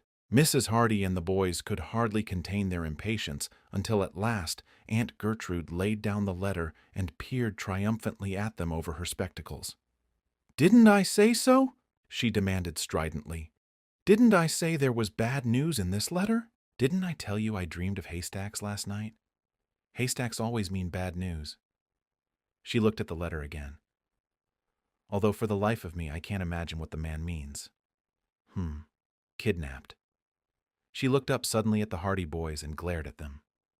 "You boys haven't been kidnapped lately?" "No, of course not. What nonsense. Has anyone tried to kidnap you?" "No, Aunt Gertrude," said Frank, utterly mystified. "Then," demanded Aunt Gertrude, pushing the letter across to Mrs. Hardy and folding her arms as though prepared to wait until doomsday for a satisfactory answer, "what does this letter mean?" Mrs. Hardy picked up the letter and read it aloud, while an expression of amazement crossed her face. "Fenton Hardy, Bayport," ran the letter. "Dear Sir, we wish to inform you that we are holding your 2 sons in a safe place and that we will not return them to you unless you agree to the following conditions. You must pay us the sum of $5,000 as ransom. You must agree to refuse to give evidence in the Asbury Park bank robbery case, and you must further agree to give up your pursuit of our leader, Baldy Turk. These are our conditions. It will do you no good to attempt to find your sons, for we will not hesitate to put them out of the way if you attempt to discover our hiding place. Furthermore, unless you agree to what we ask, it will go hard with them. You may signify your agreement to the terms of this letter by dropping a package containing the money and a signed statement to the effect that you will drop your pursuit of Baldy Turk and that you will not give evidence against our associates in the robbery case from the 5:15 express from Bayport next Thursday afternoon as it passes the grade crossing at the North Road." The letter was unsigned. "What on earth does it mean?" asked Mrs. Hardy. Frank and Joe looked at one another in astonishment. Frank reached over for the letter and examined it. The strange document was typewritten on an ordinary quality of white paper. The envelope bore the Bayport postmark, indicating that it had been mailed from the city post office early that morning. "It must be a practical joke of some kind," said Mrs. Hardy in perplexity. "Practical joke, nothing," scoffed Aunt Gertrude shrewdly. "Did Fenton Hardy go to Chicago after some criminal?" "He went to arrest Baldy Turk," replied Frank. "There." Aunt Gertrude pounded the table. "That explains the whole thing. The companions of this Baldy person sent that letter in the hope that it would bring Fenton Hardy back from Chicago by the next train. But the letter is addressed to Bayport. Certainly. Why not? They wouldn't know where to reach him in Chicago, so they sent the letter here and trusted that it would be forwarded to him." "And if I hadn't been here," said Aunt Gertrude, it very probably would have been forwarded to him. Am I right? I usually forward his personal mail, admitted Mrs. Hardy. There, didn't I know it? And look what would have happened. Fenton Hardy would have fallen right into the trap. He would have come back home thinking his precious sons were kidnapped, and that would have given this Turk person time to get away. It's a blessing I was here, I tell you. I hope this will be a lesson to you, Laura Hardy. Always open your husband's mail. Always. Chapter 9, Blacksnake Island. In spite of Aunt Gertrude's ingenious explanation of the letter, the Hardy boys were not quite satisfied. When they left the house, they walked downtown, discussing the matter. Aunt Gertrude may be right, but somehow I think those fellows sent the letter to the house, believing Dad was still there, declared Joe. But if they knew he was at the house, or thought he was at the house, he would know we weren't kidnapped. Yes, that's right, Joe admitted, puzzled. I'm hanged if I can figure it out. But I still think there is more to that letter than Aunt Gertrude imagines. I have that idea myself. You noticed that they were very particular to tell how the ransom money was to be delivered. That was quite an elaborate stunt to have the money thrown off the train at a grade crossing. That would mean that the crooks could come along in a car, snatch up the package, and be away without much risk of capture. They'd hardly go to the trouble of outlining all that if they didn't mean something by it. Yes, if the letter was only sent as a blind to bring Dad back to Bayport, you'd hardly think they'd go into all that detail. Still, Frank pointed out, here we are, safe and sound. Haven't been kidnapped yet, and nobody has tried to kidnap us. If that letter had been sent to Chet's people, for instance, or to the Hoopers, they would have something to worry about. Suddenly he stopped and looked at Joe. Say, he exclaimed, there's an idea. What? Chet and Biff, declared Frank excitedly. Don't you see? This may have something to do with them. Chet and Biff are missing. Perhaps they have been kidnapped. But why should anyone kidnap them? Joe looked wonderingly at his brother. In mistake for us. Don't you see it? Perhaps this gang mistook Chet and Biff for you and me and kidnapped them. Then they wrote the letter to Dad. Gee, I never thought of that, Joe exclaimed. I'll bet dollars to donuts that you're right. Don't you remember the day we were all out in the boat and the three men came so close to us? Remember how closely they looked at Chet and Biff? Perhaps those fellows had been tipped off that you and I were in the boat and wanted to get a look at us so they could identify us when they got a chance to kidnap us. And instead of looking at us, they picked on Chet and Biff. They knew we owned a boat, but they wouldn't know that Biff had one. Therefore, they'd think that the chap at the wheel would be either you or me. It hangs together all right. And then, remember when we saw those same three men hanging around the Morton farm? They must have trailed Chet home to see where he lived, and all the time they thought he was either you or me. I think we're getting at the truth of it, Joe. When Chet and Biff started on their trip, those fellows followed them or lay in wait for them someplace and captured them. Just then, the Hardy boys met Phil Cohen and Tony Preto in front of the fruit stand of their friend, Nick the Greek, each with a bottle of pop. Hello, was Tony's greeting. Have one? He invited, indicating the pop. Don't mind if we do, even if it is just after breakfast. Nick the Greek dexterously opened 2 bottles of pop and slapped them down on the counter. Hot day, eh? He said as the boys reached for straws. You bet it's hot. After a satisfying gurgle of the ice-cold pop, the Hardy boys turned to their chums. We have a clue, declared Frank. About what? About Chet and Biff. Yes? Tony and Phil were immediately interested. What's up? Frank then told them of the incident of the letter and, often prompted by his brother, explained how they had connected it with the disappearance of their chums. And so, he concluded, we figured that Chet and Biff may have been kidnapped in mistake for us.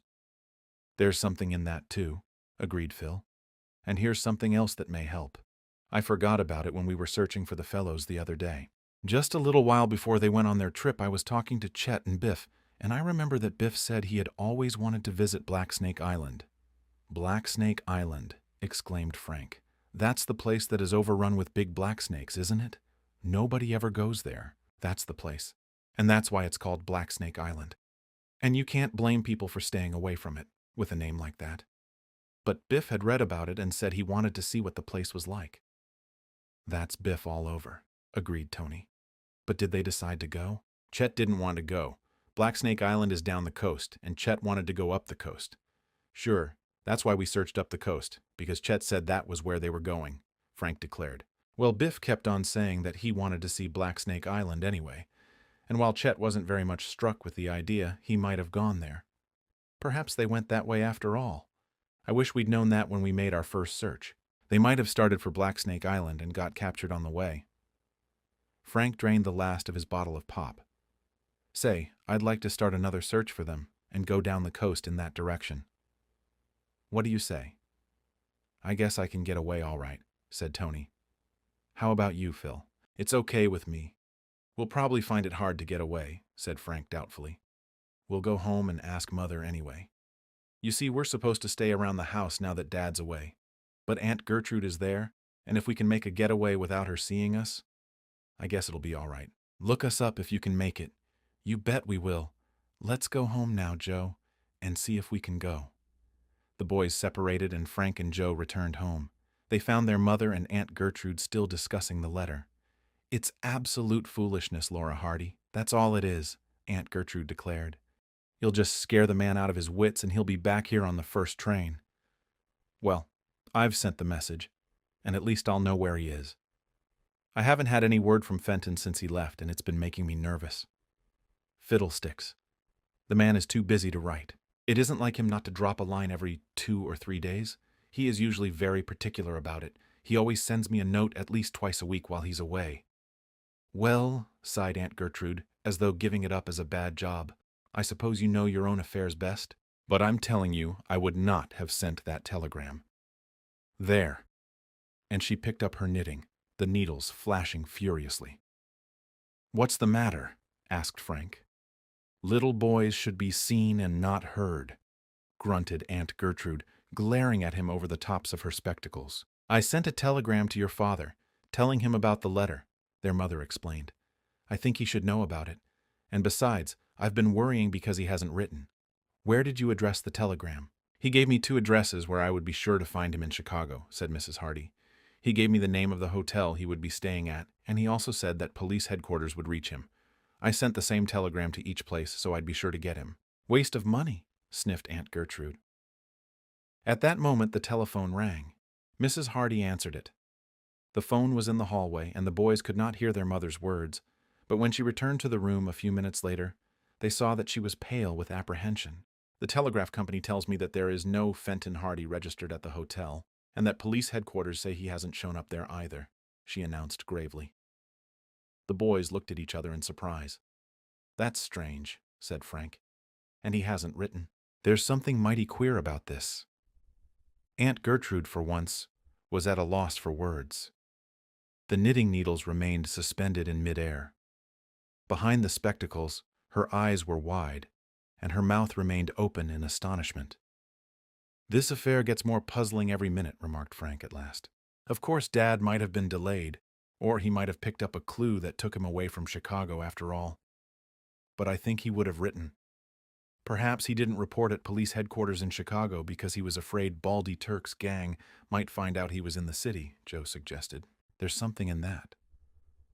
But why wouldn't he be at the hotel? Asked Mrs. Hardy. He might be there under an assumed name.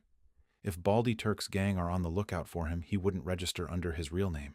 They would be checking up on all the hotels to find him if they thought he was in Chicago, said Frank eagerly. Perhaps that's why your message didn't reach him. Of course that's why, sniffed Aunt Gertrude, returning to her knitting, much relieved. Anyone might have known that. It was a waste of time to try to reach him with a telegram, and I said that from the start. The needles clashed. Oh, I guess we needn't worry about Dad very much. He can look after himself, said Frank with a warning glance at his brother. Nevertheless, he was deeply worried over the fact that the telegraph company had failed to locate his father. However, he was trying to make light of the matter so as to relieve his mother of worry. Joe saw his motive. Sure, Dad can look after himself. There's nothing to be alarmed about. He's probably keeping out of sight in Chicago for fear Baldy Turk's gang will find out he is there. If they ever knew he was on their trail, they wouldn't stop at trying to kill him. He said so himself. If he tried to communicate with us, it might give them just the clue they are waiting for. I suppose you're right, Mrs. Hardy agreed, brightening up. Well, we won't worry about it. Of course we won't worry about it, declared Aunt Gertrude. Worry is unhealthy. Worry has sent more people to their graves than anything else. Look at me. I never worry. That's why I'm so healthy. I'll live to be 100. Yes, "It would take quite a lot to kill you, Aunt Gertrude," agreed Frank innocently. Aunt Gertrude looked up at him suspiciously. "I don't know just what you mean by that, young man, but I'll warrant there's something behind it. What are you two rascals waiting around here for anyway? What do you want?" "We were just wanting to talk to Mother." "Well, go ahead. Who's stopping you?" "I won't listen, I'm sure. If it's none of my business, you needn't be afraid that I'll listen. Not at all. Not at all. Go right ahead. Talk to your mother if you wish. Of course, if you want to leave your poor old aunt out of everything, I'm sure I don't mind. I'm not interested anyway." Whereupon Aunt Gertrude indignantly hitched her chair around toward the window and knitted vigorously. "Go ahead. I'm not listening. Talk away." "I won't listen to a word of it," she shrilled. Mrs. Hardy smiled. "What is it, boys?" "I'm not listening," declared Aunt Gertrude. "We think we've found a new clue about Chet and Biff," said Frank. "We wanted to go on another search for them." "What?" shrieked Aunt Gertrude, quite forgetting that she had not been listening. She wheeled about in her chair. "Go on another search for those two boys, of all the idiotic ideas. Laura Hardy, if you let these two children go gallivanting out into the ocean again, it will be against my advice." "Where are you planning to look for them?" asked Mrs. Hardy. "Blacksnake Island," Aunt Gertrude gasped. In her astonishment, she dropped her knitting needles. Blacksnake Island.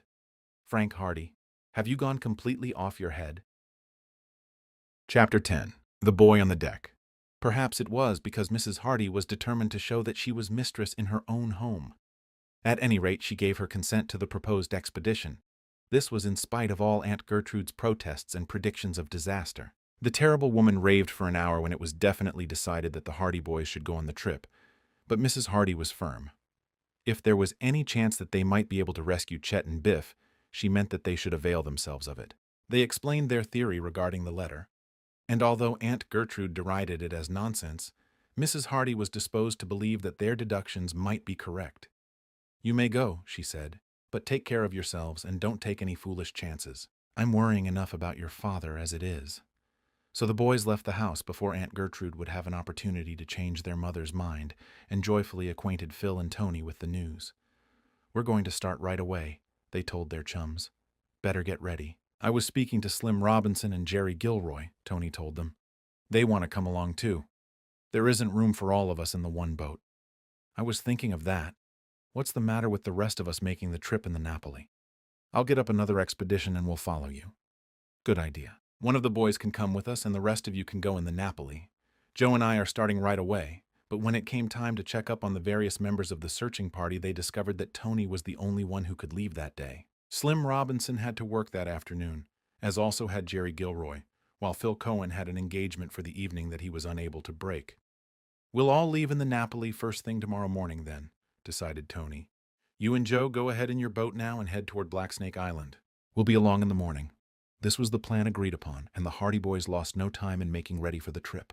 They had the forethought to stock up with provisions for several days, although the run to Blacksnake Island would not take them many hours, because they realized that the search might keep them away from home longer than they expected.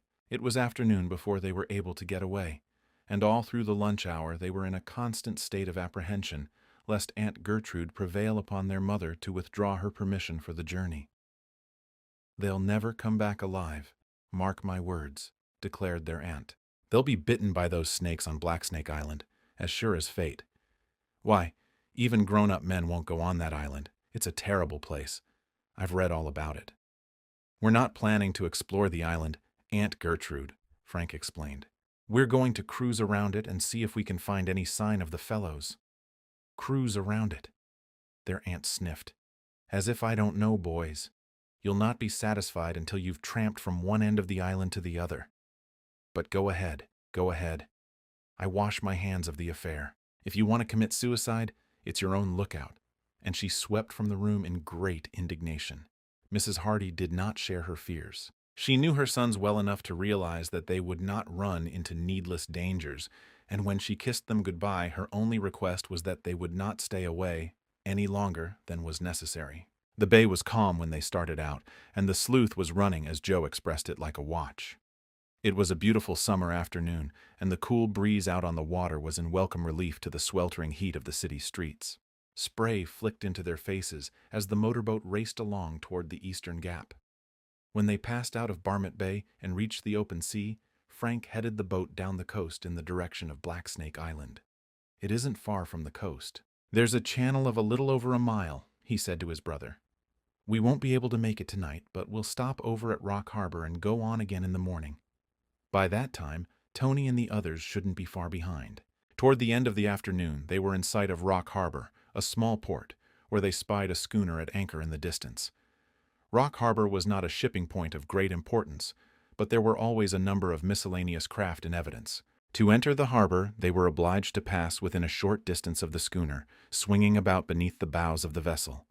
As the sleuth plunged through the water in the very shadow of the ship, Joe suddenly gave an exclamation of surprise. "Frank, look up on deck, quick." Frank glanced hurriedly upward.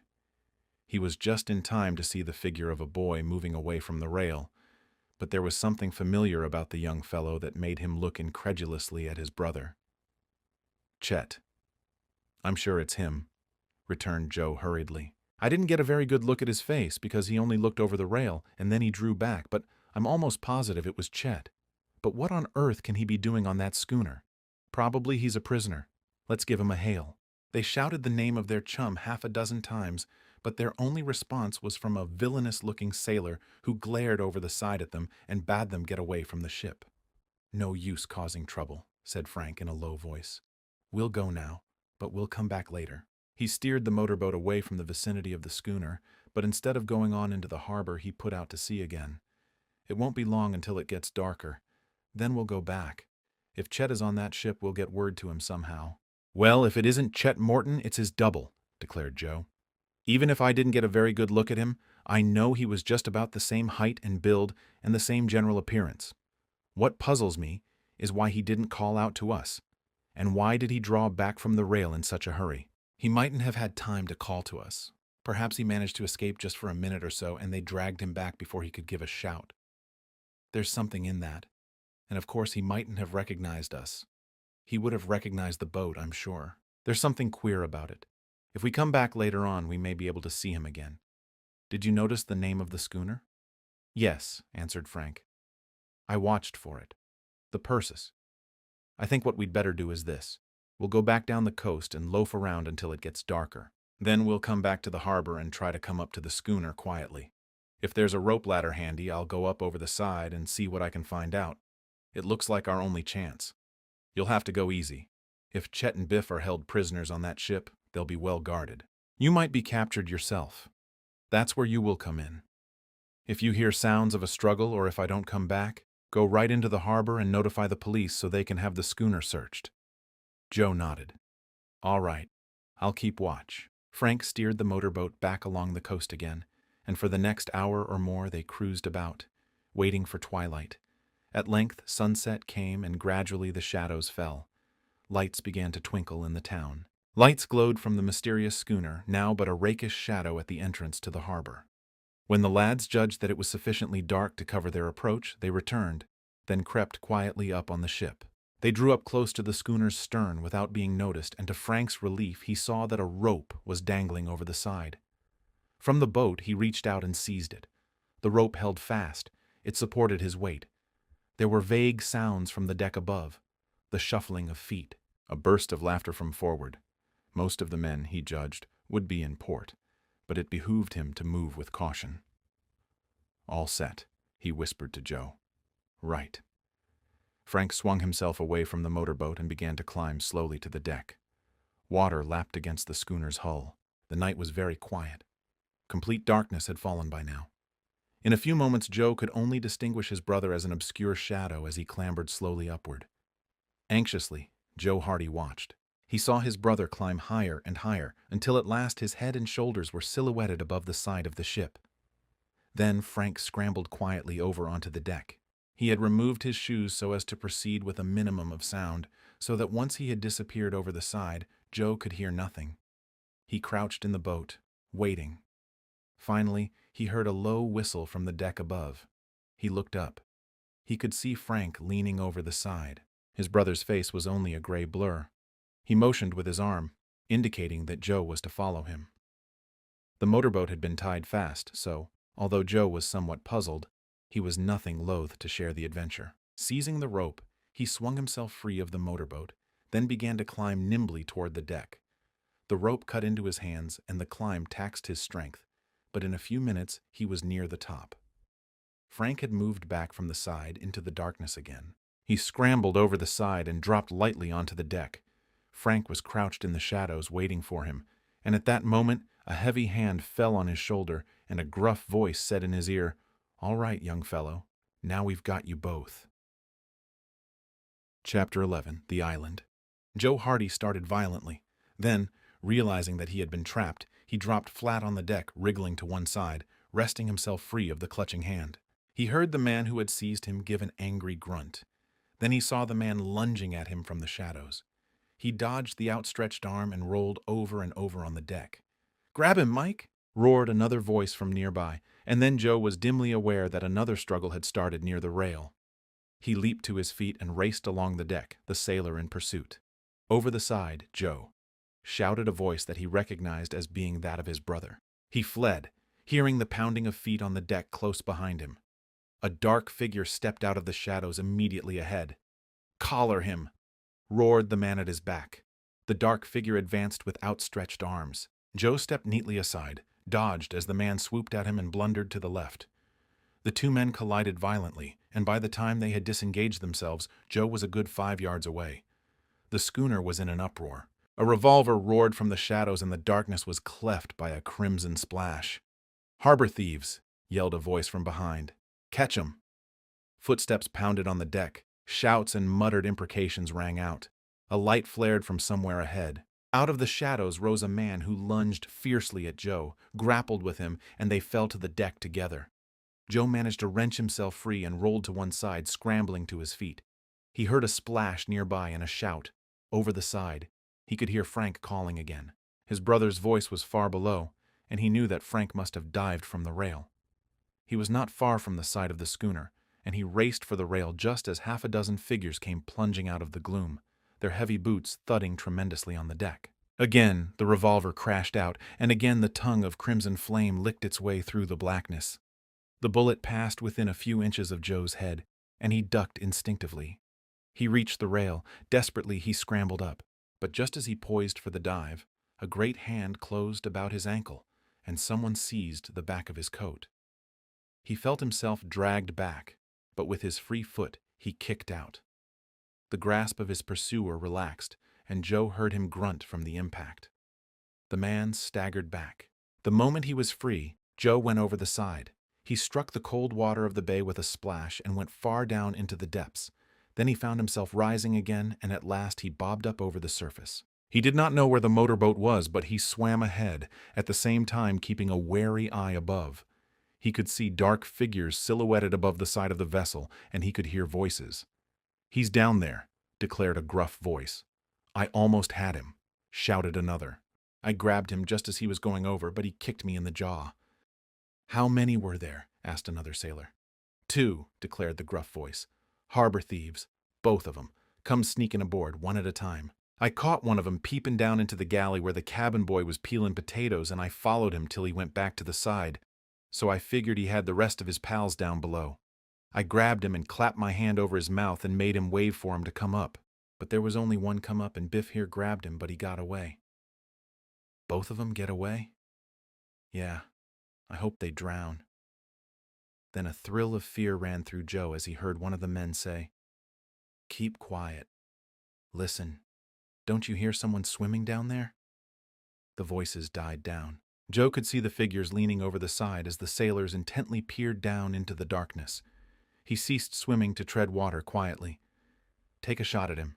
Advise someone." Joe let himself sink beneath the surface, and hardly had he gone beneath the waves than he heard the muffled report of a revolver and a splash nearby.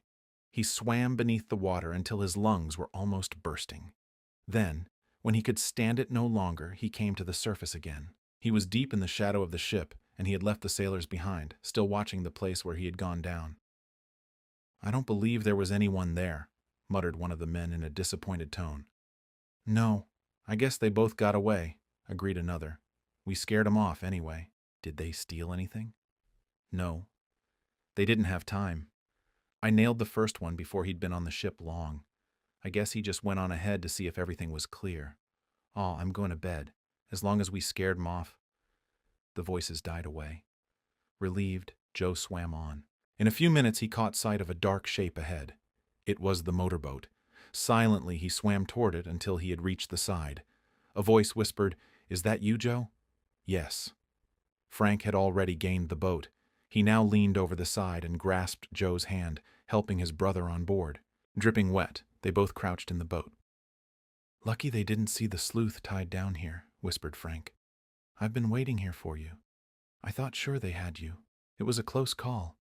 They mistook us for harbor thieves, eh?" "Yes." "Did you see Chet?" "It wasn't Chet after all." "No, it was the cabin boy." I peeped into the galley, and there he was, peeling potatoes. But it was another fellow altogether. He looked like Chet. So I started back, and I had just reached the side when a sailor grabbed me.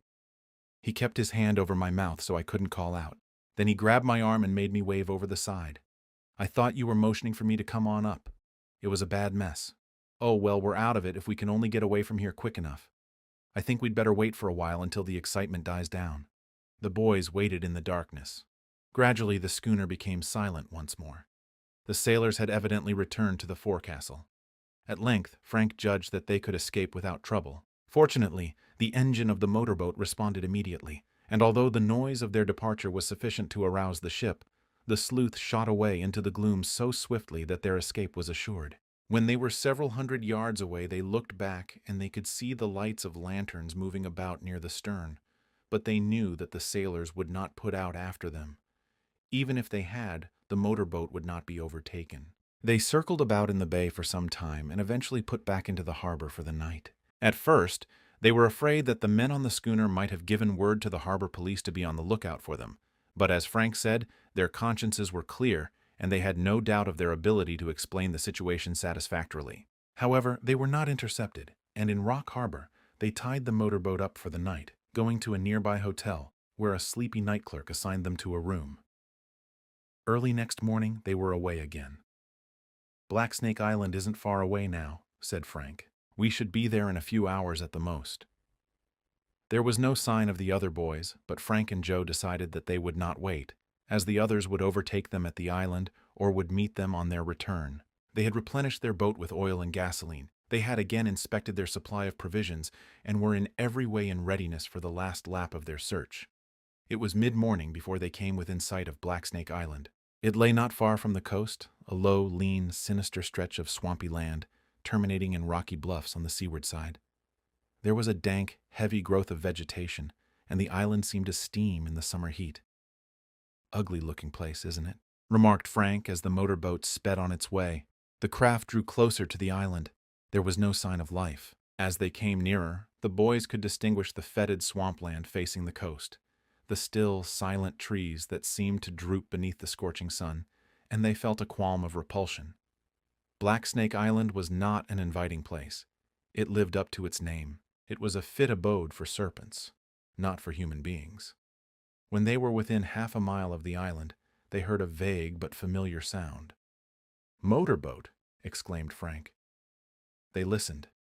They could hear the sound of a motorboat, apparently approaching from the far side of the island. Frank spun the wheel. "We'll head down the channel." "No use letting them think we're bound for the island," he said. "It's not likely to have anything to do with our search, but it's best to play safe." The sleuth changed its course, so that Blacksnake Island was now to one side, and the motorboat appeared to be heading on down the coast. The hardy boys scanned the dark bank of land intently. The other boat appeared in view at last. It emerged slowly around the lower point, poking its nose inquisitively out into the channel as though to assure itself that the way was clear. Then it picked up speed and came surging out toward the mainland. At that distance, Frank and Joe could not readily distinguish the features of the men in the craft, but they saw that there were two of them. Frank's eyes narrowed as he surveyed the boat. "Seems to me I've seen it before," he remarked, picking up the binoculars. He raised them to his eyes and gazed long and earnestly at the speeding craft. Finally, he handed the glasses to Joe. "What do you think?" he asked. "Why, of course we've seen it before," Joe exclaimed after a brief inspection. We saw that boat in Barmouth Bay. Frank nodded. It's the same motorboat that chased us the afternoon of the storm. Chapter 12. Into the Cave. Frank Hardy bent over the wheel. I'm going closer, he said. We'll make absolutely sure of this. He altered the course of the boat so that it would intercept the other craft at the speed they were going. Then he turned up his coat collar and drew his cap lower over his eyes. If it's the same boat, and if the same men are in it, we should be safe enough as long as they don't recognize us. They saw us that day, but they've never seen the sleuth. We'll get as close to them as we can. But the other craft had increased its speed. It was a powerful boat, and a high curl of foam now rose from its bows as it plunged through the waves in a rapid flight toward the mainland in the distance. The roar of the engine was borne to the boys' ears on the breeze. We're going to lose them, muttered Frank. They're too far ahead of us, unless we want to cut in and meet them right near the land. That will only make them suspicious. Yes, I guess we'd better let them go. Still, he did not give up the attempt just then, opening the throttle so that the sleuth was racing along at top speed. But the other boat had the advantage, and cut across their course with a quarter of a mile to spare. Joe gazed through the binoculars, striving to identify the two men. No use, he remarked at last. The fellow at the wheel is turned away from us, and the other man is bending down in the boat so I can't see his face. Is it the same boat? I can't be positive. But I think so. It certainly looks very much like it. I'm almost sure. Of course, there might be lots of other motorboats just like it, but I've got a hunch that it's the same craft. What would it be doing at Blacksnake Island? There's no doubt that it came from there. That's for us to find out. We'll let them go on to the mainland. Then we'll circle back and go up the other side of the island. In a short time, the other craft disappeared from view, entering a small cove some distance down the coast, and Frank turned their boat about and headed toward Blacksnake Island again. They approached it from the seaward side and drew in as close to the island as they dared. The rocky bluffs were lonely and forbidding, seeming to offer no available landing place. We'll go right around it. If Chet and Biff are there, we should be able to see their boat or a fire or some sign of them, said Frank, half-questioningly to his brother. After seeing that other motorboat, I'm pretty sure we won't see any sign of them at all. I'm pretty well satisfied that those men kidnapped them and brought them here. And if they did, you may be sure they'll be well hidden. We'll circle the island anyway, and if we don't see anything, we'll land and make a search of the place. But making a circuit of the island took longer than the boys expected. Blacksnake Island was bigger than it had first appeared. It was almost a mile in length and correspondingly wide, a great, swampy tract of forbidding marsh at one end, rising to higher ground and desolate rocks at the other. On the swampy side there were sinister little creeks, dead bushes half inundated, logs floating about in the black water. Frank and Joe caught glimpses of triangular black heads forging slowly through the water here and there. The black snakes? Frank exclaimed. Once the motorboat passed within a few yards of one of these black reptiles. Fascinated, the boys watched the ugly black head that projected above the surface, and they could see the long, sinuous body writhing beneath the water as the snake swam toward the fetid marsh. There must be hundreds of them on that island. They're dangerous, too. I've read about them. A bite from one of them means you're finished. There were fewer snakes on the rocky side of the island, and, after they had made the circuit without seeing any sign of human life, the boys decided to make a landing. Seeing that motorboat leaving here makes me believe someone is around, declared Frank. I won't be satisfied until I find out for sure. We won't stay here all night. It all depends. If we're satisfied that the island is deserted, we'll leave. But if we think we haven't searched thoroughly enough, we'll stay and hunt around again tomorrow. It'll take a few hours to give the place a thorough going over. How about the snakes? Won't it be dangerous staying here all night? Oh, we'll find some place where they can't get at us. If the worst comes to the worst, we can anchor the boat and stay in it. This decided, after some search, they discovered a small cove, well protected from the sea, that appeared to offer a good landing place. The cove had a narrow entrance between the rocks, but widened out into a small lagoon, with water deep enough to enable the boys to bring their boat up close to a wide shelf of rock. They anchored the sleuth, then clambered up onto the rock. Feels good to stand on solid footing again, Joe commented. I'll say it does. Well, let's be starting. Which way shall we go? Is it to be north or south? It doesn't matter much. To start with, we'll nose around among these rocks for a while. The sun blazed on the bare crags as the boys picked their way over the rocks and boulders. Away in the interior, they could see the waving tops of trees in the steaming marsh. But for the time being, they contented themselves with exploring the rocky end of the island. It was quite barren, and it appeared that no human being had ever set foot upon the place. "You can't blame them either," said Frank, when Joe had remarked on this fact. "It's certainly not a place where I'd care to build my happy home." After about an hour of desultory search, they came upon something that proved conclusively that human beings had indeed been there before them, and not long previously at that. Charred embers and a crude fireplace built of rocks in a little hollow told the boys that someone had preceded them. "We're on the track of something," declared Frank as he examined the remains of the fire. "This blaze was built here not long ago. Someone has camped here." He circled the rock, which dipped toward a patch of undergrowth and luxuriant grass. "And here's a trail," he exclaimed. It was merely a faint depression in the deep grass, but it proved that more than one person had passed that way before. The trail wound along through the verdure, away from the shore, leading toward the interior of the island. "Well, if someone else has gone this way, we can follow the path too," Joe remarked. "Got your gun?" "Yes." Frank patted his hip. Both boys had provided themselves with revolvers before leaving home. They were not adept with firearms, but the nature of their mission had prompted them to come prepared for any emergency. Fenton Hardy had a collection of weapons in his study, all trophies of his various cases, and the Hardy boys had each taken a small and efficient-looking automatic pistol for protection. They struck out along the faint trail, the grass rustling about their feet. The green thicket loomed ominously before them, and the heat became more intense. Frank was striding along in advance, gazing at the thicket ahead, when he suddenly came aware of a disturbance in the grass almost at his feet. Some sixth sense warned him of danger, that strange tickling of the spine. Man's instinctive reaction to the presence of a hidden peril made him look down. Immediately in front of him lay a huge black snake. The reptile was easily 5 feet in length, and as the boy leaped back, he could hear a prolonged hissing. The snake writhed and twisted, and its head came into view from amid the grass, the red tongue flickering wickedly. Frank saw that the snake was coming directly at him. He leaped to one side, at the same time snatching his automatic from his hip pocket. He had not time to aim, but he pressed the trigger and pumped 2 shots in the direction of the reptile. The snake stopped dead, then swiftly began to coil itself up in readiness to strike. Not a word had been spoken. Frank had blundered back against Joe, who was unaware of the cause of his brother's sudden alarm. He quickly grasped the situation, however, and looked about him. Close at hand, almost hidden by the grass, was a heavy stick. He bent and quickly snatched it up. "Quick," said Frank, taking it from him. He brandished the stick and brought it down with terrific force upon the snake. The first blow did not kill the reptile, although it rendered it helpless. The hissing continued. The scarlet tongue flickered like flame. Then the boy brought the stick down again. It crushed in the evil black head. A few spasmodic wriggles, and the snake lay still. "You," breathed Frank, stepping back. "What a big brute he is." The boys inspected the reptile more closely, repressing a shiver of repulsion as they saw the sinuous, scaly body lying there in the grass.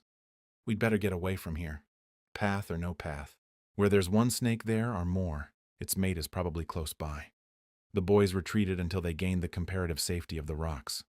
"It's lucky for me you saw that stick," declared Frank. "He was coming right for me, and the automatic wasn't much use. He was moving so quickly I couldn't have shot him. He was stirred up and angry too. I guess I must have disturbed his morning nap. We'll stick to the rocks for a while, I guess. It's time enough to go nosing around the interior when we've finished with the outside of the island." The boys descended a rocky slope that led into a small bay protected from the sea by a black reef. There were no snakes in sight as they skirted the shore, and then they came upon a well-beaten path leading up the side of a cliff. "By the look of this path, the island isn't as deserted as it looks," Frank commented. "Perhaps we'll have better luck following it." The path wound about among the rocks, seemingly in an aimless fashion, now diverging toward the shore, now bringing them farther inland. They followed it doggedly, however, convinced that it must have an ending somewhere, and that the termination would give them some clue as to the people who had used the trail before. The trail at length brought them in front of a huge black opening in the rocks. It was a cave, over 12 feet in height, dark, gloomy, and forbidding. "Now what?" asked Joe.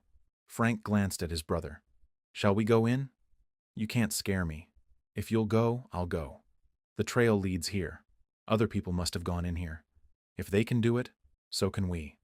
Lead on." Frank picked up a heavy stick lying among the rocks near the entrance to the cave. "You never know when we'll run into snakes around here," he remarked. "It's just as well to be ready for them." Joe hunted around until he, too, found a club that would be serviceable in the event of their encountering more of the reptiles. He patted his hip to make sure that the automatic was still in his pocket.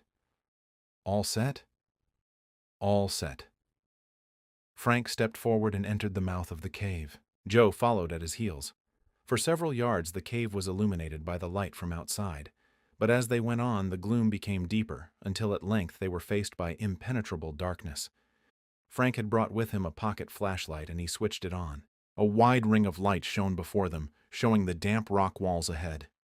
They stepped forward cautiously. The floor of the cave sloped upward, but the great opening in the rock was of such extent that the ceiling was scarcely visible above in the light of the flash.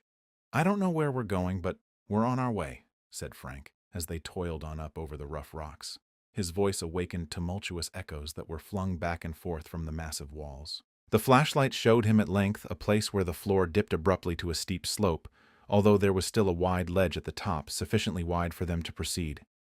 He turned the light down the slope, but could see nothing save inky blackness. The boys proceeded slowly along the ledge. There were numerous pebbles and small rocks underfoot. It was difficult to see these because Frank was obliged to keep the flashlight centered on the trail ahead, and they were obliged to proceed cautiously in order to keep their footing. This circumstance led to disaster. Unwittingly, Frank stepped on a small rock that rolled suddenly beneath his foot. He staggered, stepped on another rock that slipped to one side, and then he sprawled forward, the flashlight spinning from his hand. The light clattered among the rocks ahead, and darkness fell about them. "What's the matter?" asked Joe, alarmed. "It's all right. I just slipped." Frank got to his feet. "I lost the light. It fell down here somewhere. Hang on to the back of my coat and I'll go ahead and get it." Joe caught at the back of his coat, and Frank slowly felt his way forward in the deep blackness. Suddenly, he lurched ahead, his feet sinking in a treacherous mass of sand and gravel. Wildly, he strove to retain his footing, but the effort was in vain. He felt himself slipping, and as he uttered an instinctive cry of warning to Joe, he was flung into space. Joe, who had been clinging to Frank's coat, was wrenched to one side. He stepped forward, grasping for his brother. Then he, too, went hurtling into the darkness. They pitched down amid a clattering of rocks and pebbles. Then, with an icy shock, they plunged into a deep pool of water. Chapter 13. The Four Men. Profound darkness enveloped the Hardy Boys.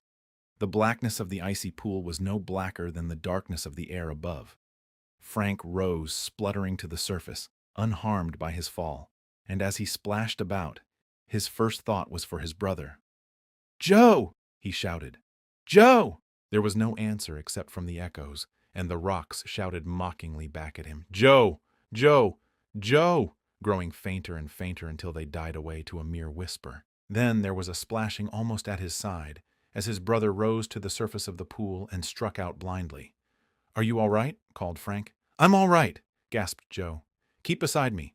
We'll try to find the edge of this pool." Frank swam forward, groping ahead until at length his fingers touched the smooth rock at the water's edge.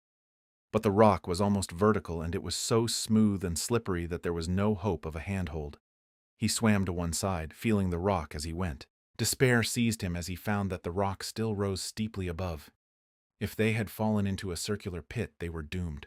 In pitch darkness, then, they battled their way about the border of the pool until at length Frank's searching fingers closed about a rocky projection that seemed to indicate a change in the surface of the cliff. He was right. There was a small ledge at this point, and he was able to drag himself up on it.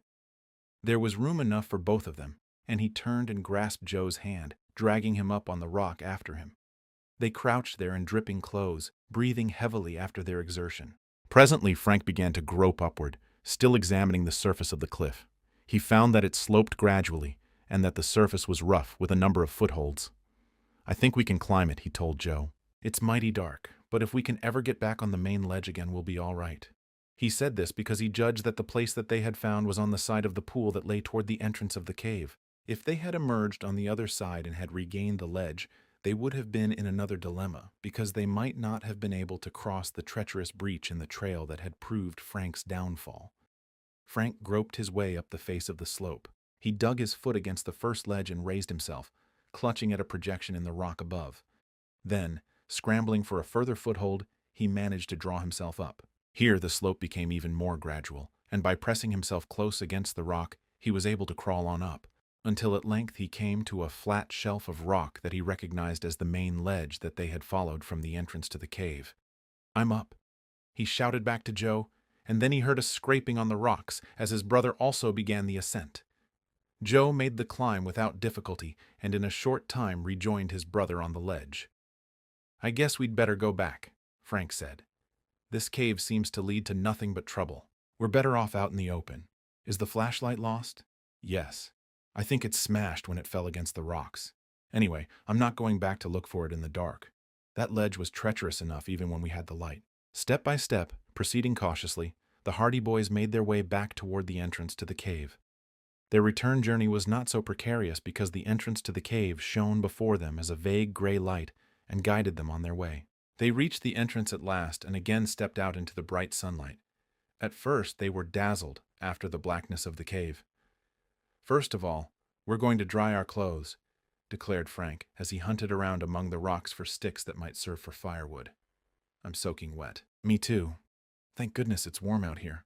I'm glad I carried the matches in this waterproof case, or we'd have been out of luck." They managed to find enough sticks and dry leaves to enable them to start a fire, and soon they were standing about in various stages of undress, drying their soaked garments before the blaze. This occupied some time, and it was mid-afternoon before they were able to proceed. They had taken some sandwiches with them from the boat, and they made a lunch of these while their clothes were drying so that eventually, when they donned their garments again, they were warm, fed, and contented. "Where do we go from here?" inquired Joe. "Anywhere but into caves," his brother replied. "I think we might as well follow along the shore again. One thing is certain. There have been people on this island, and not long ago at that. Why—" Suddenly he stopped. "Listen." They remained quiet. Frank had heard what seemed to him like a distant shout, and as they listened he heard it again. It was a faint call that echoed among the rocks far ahead of them. The boys looked at one another.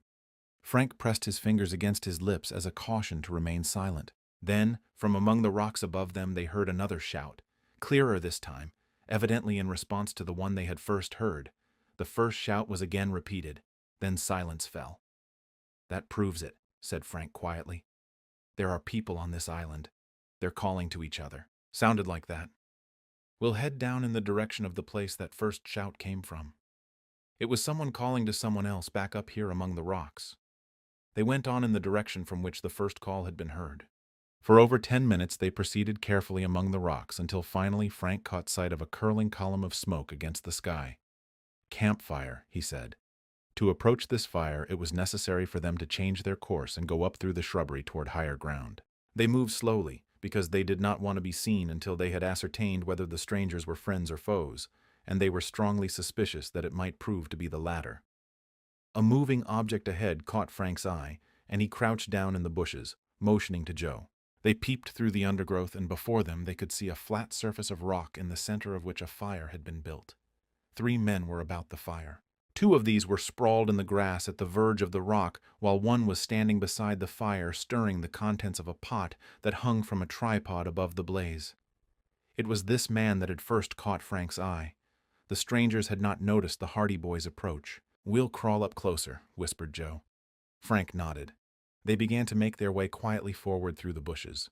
Frank, who was in the lead, kept a wary eye for snakes and also kept watching the 3 men about the fire. The boys' approach demanded the utmost caution. Foot by foot they made their way closer to the trio about the blaze until at last they were so close that they could distinguish what the men were saying. Also, they could distinguish the faces of the speakers. They were the 3 men who had been in the motorboat the day of the storm in Barmet Bay. Although the boys had expected this, they could scarcely restrain murmurs of astonishment. This proved definitely that the motorboat they had seen that morning was the same motorboat that had followed them in Barmet Bay. The boys listened. "No answer to that letter yet, is there?" one man was asking. The fellow by the fire shook his head. "No answer yet. Oh, well, we can wait." "We can't wait forever," grumbled the other. "I'm not keen on staying on this confounded island much longer." "There's lots worse places," remarked the man at his side significantly. "What do you mean?" "Jail." "Oh, I suppose so. But I wish this business would get cleared up. I want to get back to the city and have a good time. We all want to get back. But there's no use rushing things, said the man standing by the fire. We'll be well paid for our waiting. Do you think we've made a mistake? I tell you, it's been worrying me. If we've gummed up this job by doing a trick like that, I'll never forgive myself. No, there's no mistake. Don't worry about that, scoffed the man at the fire. Didn't we look things over mighty careful-like before we started? Yes, admitted the other slowly, but they keep harping on that tune all the time, and I'm beginning to think there may be something in it. Where's Red? Demanded the third man. Didn't you call him? Yeah, I called him. This is him now. He's coming down from the grove. Suddenly Frank clutched his brother by the arm and flattened himself against the ground. A footstep sounded immediately behind them. Twigs crackled. Unobserved, a man had approached to within a few feet back of them, striding silently through the deep grass. The boys remained motionless, wondering if they had been seen. For a breathless second they lay rigid in the bushes, then the footsteps passed by within a few inches of Frank's outstretched hand. They heard his deep voice. When did you all get back? Just a few minutes ago, replied the man at the fire. We left the boat in the bay. Anything new? Nothing new, growled the deep voice. The prisoners are still safe and sound. One of the other men chuckled. Have they quieted down yet? No, growled the newcomer. They kicked up a big fuss all the time you were away. Still keep saying we've made a mistake. Mistake, nothing, the man by the fire declared. There's been no mistake about this job. They can't fool me. Chapter 14, The Storm. The four men had dinner about the campfire, and when the meal was over, the man they called Red got up. May as well go back to the cave, he remarked. It's cooler than out here. It's hot enough to put a man to sleep out on these rocks, said one of the others. Yeah, let's go on up to the cave. I don't like the idea of staying too close to the cave, growled the man who had been by the fire. If anybody comes around here and should find us, they'll have to look some to find them as long as we're not near the cave, see? That's all right, Pete, retorted Red. If anyone comes on this island, we'll know of it in lots of time to clear away from the cave. We may as well keep cool. There was a grumbled assent from Pete, and then the Hardy boys heard sounds of receding footsteps as the quartet strode off through the grass. They waited until the men were out of earshot, then peered through the undergrowth. Shall we follow them? Asked Joe eagerly. You bet we will. I want to know where this cave is that they're talking about, and I want to know who the prisoners are that they mentioned. Do you think it really could be Chet and Biff? I'm almost sure it is. Didn't you hear the fellow saying that the prisoners kept insisting that there'd been a mistake? We figured it out right all along. They captured Chet and Biff in mistake for us. The Hardy boys began moving through the undergrowth on the trail of the four men. They crouched down and kept to the shelter of the bushes so that they were able to proceed at a good rate of speed without exposing themselves to view. If we can only get into the cave and get Chet and Biff free, exclaimed Joe. It won't be any too easy. They seem to be guarding them pretty closely. First of all, we've got to be certain that it's them. I don't think there's any doubt of that. Everything hangs together too well. If we could get them out, we could run for the boat and get them away to the mainland. That's what we'll have to plan on. But the main thing is to find this cave. Yes, of course. The four men in the lead had entered the outskirts of a small grove toward the center of the island. Frank could just see the head and shoulders of the last man disappearing into the woods. He marked the spot where the fellow had entered the grove, and the Hardy boys made toward it. They found it comparatively easy to follow the trail, for the others had beaten down the grass and twigs in passing, and in a few minutes they had reached the grove. Go slow, cautioned Frank, as they entered the shadow of the trees. They may have seen us crossing the clearing. They listened for a moment. They could hear the crashing of branches and the crackling of twigs, the distant hum of voices, as the quartet continued through the woods, so they went ahead. The wood was steaming hot, and the ground was dank underfoot. The grass was long, and the leaves of the trees drooped of their own weight. Once Frank saw a blacksnake scurrying away through the grass, but none of the serpents molested them. The path the boys followed was beaten down by the feet of the men ahead, and they made easy progress until at length the sight of a clearing ahead warned them to again exercise caution. They crept along through the trees and underbrush until the clearing came fully into view.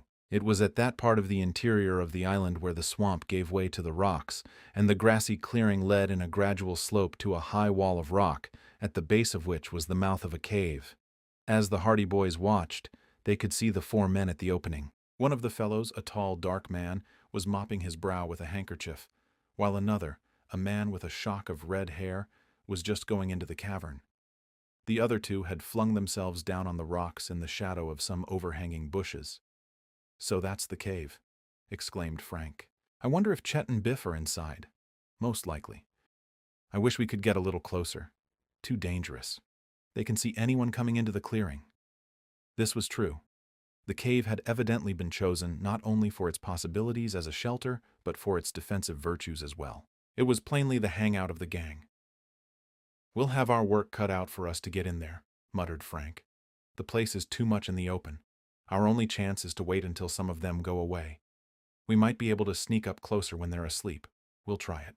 The only thing for us to do right now is wait until they're all asleep." The boys settled themselves down in the bushes, prepared for a vigil until nightfall.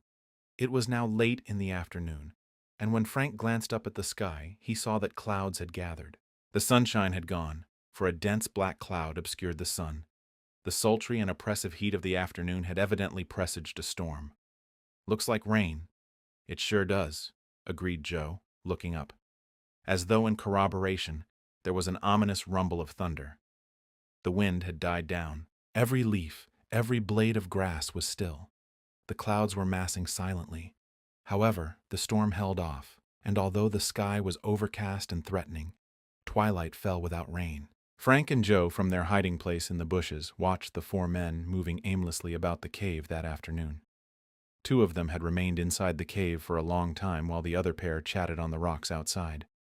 Night came at last. From the interior of the cave came the flicker of flames, and the Hardy Boys knew that the gang was making a fire for the night. The heat was still oppressive. Darkness fell without moon or stars. "We'll soon be able to creep up on them now," said Frank. "If we can only get close enough to hear what they're saying, we'll probably be able to make sure if they have Chet and Biff with them." The boys waited until the fire had died down. The four men had all disappeared within the cave. "Quiet now," Frank whispered. He began to make his way out of the undergrowth. Joe followed close behind. They crept up toward the entrance to the cave. They were about halfway across the open space when the whole scene about them was suddenly revealed with startling clarity in the livid glow of a flash of lightning. This was followed immediately by a crash of thunder that seemed to shake the very rocks on which they stood. As though this were but a prelude, rain began to fall, gently at first, then with increasing force. Other lightning flashes followed. Then the storm broke in all its fury. A gradually rising wind began to rake the treetops, and the swishing of leaves and creaking of limbs could be plainly heard. The dull booming of the waves on the distant shore, the moaning of the wind, the driving spatter of rain, the constant peals of thunder, continually rose in volume, and the rain poured furiously from the black skies above. The storm had broken so suddenly that the Hardy Boys were taken aback. Their first impulse was to race for the shelter of the cave, but second thought told them that this would be unwise, for the men in the cave might be aroused by the storm. "We'd better go back to the boat," said Frank, turning about. "It's liable to be wrecked." Joe had almost forgotten about their motorboat. It was on the seaward side of the island, and the storm was coming in from the sea. Although the boat was partly protected by the little cove into which they had brought it, there was every danger that the storm might cast the craft up on the rocks and wreck it. The consequences in that case would be grave. They would be unable to escape from Blacksnake Island at all without giving themselves up to the gang. The boys turned and fled back across the rocks. Rain streamed down upon them. Thunder crashed. Lightning flickered, illuminating for brief seconds the tossing trees and the tumbled rocks before them. Joe, during the afternoon, had occupied himself ascertaining the position of the grove and the cave relative to the little bay in which they had left the motorboat, and he had come to the conclusion that the grove was not far away from the end of the island and almost in a direct line with the cove. Now, in their mad race toward the shore, he took the lead, heading toward the rocky bluffs. The Hardy Boys stumbled through the grove, keeping somehow to the trail. They were aided by the lightning flashes that gave spasmodic illumination, revealing the soggy leaves, the black branches, the tossing treetops bowed in the wind. The storm had become a din of furious sound. The gale shrieked its way across the island from the booming sea, and the thunder rolled like a battery of cannon, while the rain beat down on the forest in a drumming downpour. The boys were soaked to the skin. They fled toward the shore, keeping their course more by instinct than judgment, And all the time there was the dread thought in their minds that they were lost if the sleuth should be cast up on the rocks and wrecked. Chapter 15. A Startling Announcement. The Hardy boys reached the cove in the nick of time. Although the place was protected from the full fury of the sea, the high wind had lashed the waves to such an extent that the boat was pitching and tossing about, in imminent danger of running aground. The beach was sandy, however, and after some maneuvering the boys were able to run the boat up on the shore, where it was safe enough. The storm by this time was showing some signs of abating, although the rain was still pouring in undiminished vigor. Frank rummaged about in the boat until he located their oilskins, and these they donned, although their clothes were already drenched. "I'd hate to be out at sea on a night like this," shouted Frank, as the lightning revealed the tossing inferno of waves under the black skies. At that moment a light flashed away out to the right. "A boat!" exclaimed Joe, heading toward the island. They kept their eyes fixed on the place where they had seen the light. In a few moments a vivid splash of lightning cut the darkness, and they had a momentary glimpse of a small motorboat tossing about in the black waves. "He'll never make the shore in this storm," said Frank, shaking his head. "Can it be Tony?" "I hardly think so. He wouldn't come close in such a storm." "That's true, too. I think it's some outsider." "Do you think we can help him?" "I don't think so. He'll probably pile up on the rocks. Perhaps he's one of the gang." "That's so," agreed Frank. "I hadn't thought of that. Perhaps he knows where he's going after all. Still, it won't hurt to go down the shore a bit and see if he makes his landing all right." They went on down the shore in the darkness, picking their way among the rocks, feeling in their faces the salt spray blown in from the sea. The dull booming of the surf and the howling of the wind provided an almost deafening cacophony of sound. Every little while, a lightning flash would reveal the little boat, slowly heading in toward the shore. Suddenly, Frank stopped short, grasping his brother by the arm. "I saw a light ahead." "I thought I did too. Right on the shore." They waited. In a moment the light reappeared. It bobbed slowly up and down and appeared to be moving down toward the beach. "Somebody is going down to meet the boat." "It must be one of the gang," declared Frank. The boys went forward more cautiously. The next flash of lightning showed that Frank's assumption was correct. They could see 4 men in oilskins trudging down among the rocks. The man in the lead carried a powerful electric lantern that cast a vivid beam of light upon the rain-washed boulders. They saw that the man in the motorboat was heading toward a small bay that afforded ideal protection from the storm. The entrance was very narrow, and great waves dashed over the rocks with showers of white spray, but the man in the boat guided his craft skillfully into the channel. He was in difficulties for a few moments, but by good steering brought the craft around. Then it shot forward, making the channel neatly, and surged down toward the beach. The men in oilskins were there to meet him. The boat was run up on the sand, and the lone steersman sprang out and splashed through the water. For a few moments the 5 men conferred, standing there on the dark beach with the wind whipping their oilskins about their legs, the lantern gleaming like a white eye, and the rain pouring down upon them. They looked like 5 sinister birds of prey as they stood there in the storm, and then they turned and began to walk back up over the rocks toward the center of the island. "This must be their landing place," said Frank, "and that means they must have a good trail from here to the cave." "Let's follow them," suggested Joe. "Just what I was going to say. We know our boat is safe, and we can't get any wetter than we are now." The boys therefore made their way down to the place where the 5 men had been standing. They could see the reflection of the lantern as it bobbed up and down, while the quintet trudged back toward the trees, and they followed. True enough, there was a well-defined trail among the rocks, and they made easy progress, considering the darkness and the fact that the trail was unknown to them. The height of the storm had passed, and the rain had settled down to a steady downpour. The roar of the thunder had diminished to an occasional distant rumble, and the lightning flashes were less frequent. The wind, too, had died down. The light ahead guided them up the trail, across the rocks, then into the grove again, and in a short time they again emerged on the edge of the clearing and could see the dull mass of the granite slope before them. The fire still gleamed, and they could see the 5 men go into the cave, which was brilliantly illuminated for a moment in the light of the lantern which the first man held, so that the others might pass. "We may as well go right up," said Frank. "We've come this far. There isn't any use backing down now. I'm with you." They crossed the rocks and crept up toward the entrance to the cave. They found tumbled boulders about the opening that afforded good protection, and they were able to make their way up to within a few feet of the cave mouth without danger of being seen. The wind and the rain still created sufficient noise to drown out any sounds that they might have made in their approach. Through an opening in the boulders, they peeped into the cave.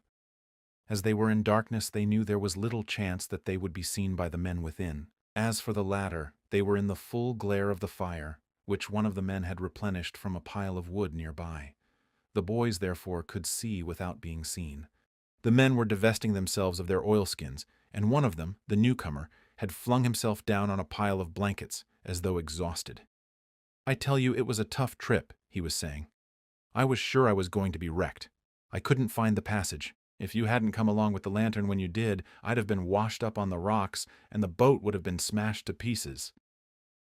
"Well, you're here, and that's all there is to it," declared the man they called Red. "You shouldn't have started out when you saw a storm was coming up. I didn't know it was going to be so bad. Anyway, I thought I'd get here before it broke." "It must have been good news that brought you out here tonight," declared one of the others, sitting down. "I'll say it was good news," said the newcomer. "Mighty good news." "What is it?" they asked eagerly. "I've found out why Fenton Hardy didn't pay any attention to that letter." The boys listened eagerly. At the mention of their father, they knew that all their suspicions had been verified. They waited tensely as the conversation went on. "Why?" asked Red. "He didn't get it. Why didn't he get it?" The newcomer paused and smiled. "The reason he didn't get it," he said, slowly and triumphantly, "is because we've got him." "Got him?" "We've got Fenton Hardy." "How? Where? How do you know?" Questions were fired at the newcomer from all parts of the cave. He was enjoying the sensation he had caused. As for the hidden listeners, they experienced only a sickening amazement. "The gang got him in Chicago last night. I just got word this afternoon. He went out there to catch Baldy, but the boys got wind of it and they laid a trap for him. He stepped right into it." "Good," exclaimed the red-headed man, rubbing his hands. "What could be sweeter? We've got Hardy, and we've got his sons. By the way, how are they acting?" asked the newcomer. "Oh, still kicking up a fuss. The young brats," growled the man called Pete. "They say they ain't the Hardy boys at all." "Don't worry about that. Bring 'em out here." One of the men got up from beside the fire and disappeared into the rear of the cave. His footsteps died away, and the Hardy boys judged that there must be some sort of inner chamber to the place. In a short time he returned, pushing ahead of him 2 boys. Frank and Joe peered forward, striving to catch a glimpse of the lad's features. With a clanking of chains, the boys emerged into the firelight. They were Chet, Morton, and Biff Hooper. The lads were handcuffed, and their ankles were bound by a gleaming length of chain, just long enough to enable them to walk. They appeared thin and tired. Their shoulders drooped wearily, and as they stood before the fire, they said nothing. "Well, Hardys," said the red-haired man in a harsh voice, "we have some news for you." "We've told you before," said Chet. "You've made a mistake. We're not the Hardy boys." The man named Pete stepped suddenly forward from the shadows and cuffed Chet savagely on the side of the head. "Shut up," he snarled, and cuffed Biff Hooper as well. "No more of that. We're tired of listening to it. You're the Hardy boys, all right, and it won't do you no good to deny it." "You've made a mistake," insisted Chet stubbornly. "We'll show you how much of a mistake we've made," roared one of the men. "We brought you out here to tell you something. Our men have got your father at last." "Mr. Hardy," exclaimed Chet, greatly taken aback. "Yes, Mr. Hardy," exclaimed Red, mimicking him. "That shot sunk home, didn't it? We've got him, and we've got you, and we'll starve you into making your mother come across with the money we want. If you have been holding out, hoping your father would come for you, it's no good now. We've got him, and we've got you. So you may as well give up." "There's no use asking us," declared Biff. "We're not the Hardy boys." Red cuffed him viciously over the ears again. Biff staggered back from the blow. "Oh, take them back and chain them up again," Red said in disgust. "Let 'em starve for a while, and they'll come around and tell the truth." "If I could get loose for about 2 minutes, I'd show you," declared Biff, clenching his fists. But the red-haired man only laughed contemptuously. The Hardy boys, from their hiding place, saw Pete come forward and drag Chet and Biff back into the darkness at the rear of the cave, their chains clanking as they went. Chapter 16, The Alarm. The Hardy boys were quivering with excitement. They had found the whereabouts of their chums. They had learned the dismaying news that Fenton Hardy had been captured by his enemies. They had discovered the hiding place of the gang. All this had taken place in a few fleeting hours. Their first problem was to release Chet and Biff, but at first glance that seemed impossible. For when Pete came back into the cave, he flung a bunch of keys into the sand beside the fire and laughed harshly. "They'll get tired being chained up to a rock after a few more days," he said. "They'll come through yet." "We can wait as long as they can," declared Red. "If they'll only write a letter to their mother now and tell her we want that ransom, we'll be sitting pretty. Fenton Hardy can't come after them, that's certain. Well, it's a good day's work." "I'm going to sleep," said one of the other men. He pulled a blanket about him and curled up beside the fire. "Good idea," remarked Red. "We might as well all turn in." Shortly afterward, the various members of the gang were sprawled about in their blankets on the sand. Frank noticed that they all slept on the same side of the fire, and also noted that the reason for this was that on one side of the cave the floor was a ledge of rock. "We'll wait till they go to sleep," he whispered to Joe. His brother nodded. The two boys remained crouched among the rocks. The rain had died away to a mere drizzle. Gradually the fire, untended, died down, and there was only a faint, rosy glow through the interior of the cave. 2 or 3 of the men had talked together in low murmurs for a while, but gradually their voices died away, and soon the boys could hear their snores. It was nearly an hour, however, before they were satisfied that all the men were asleep. "I'm going in after Chet and Biff," whispered Frank, with determination. "I'm with you. The keys are still lying beside the fire." "Good." Frank rose from his cramped position among the rocks. Joe followed his example. Quietly, they moved toward the entrance of the cave. The snores of the slumbering men were unbroken. Frank took the lead and tiptoed slowly forward. Step by step, keeping a wary eye on the recumbent forms wrapped in the blankets, the boys made their way into the cave. Frank remembered where the keys had been thrown, and now he saw them in the sand. The faint glow of the firelight gleamed on them. The keys were on the side of the fire nearest the men. It would be a delicate job to get possession of them. He bent forward and crawled on hands and knees. Joe came silently behind. Frank skirted the fire, then groped carefully forward. There was a mutter from the shadows. One of the men stirred in his sleep. The boys remained rigid. The muttering died away. After a long pause, Frank again reached for the keys. His hands closed over them. He gripped them tightly so that they would not jangle together. Then he moved slowly back onto the rock ledge, the keys safely in his grasp. The Hardy boys continued their silent journey toward the darkness in the rear of the cave. The dying fire cast little light. Little by little they edged forward into the depths of the cave, past the sleeping men. The slightest noise, they knew, might be sufficient to arouse one of the gang. They proceeded with the utmost caution toward the back of the cavern. At length Frank found what he sought. It was a dark patch in the rear wall, the entrance to the inner chamber. He reached it safely and groped his way through into the pitchy blackness beyond. He stopped and listened.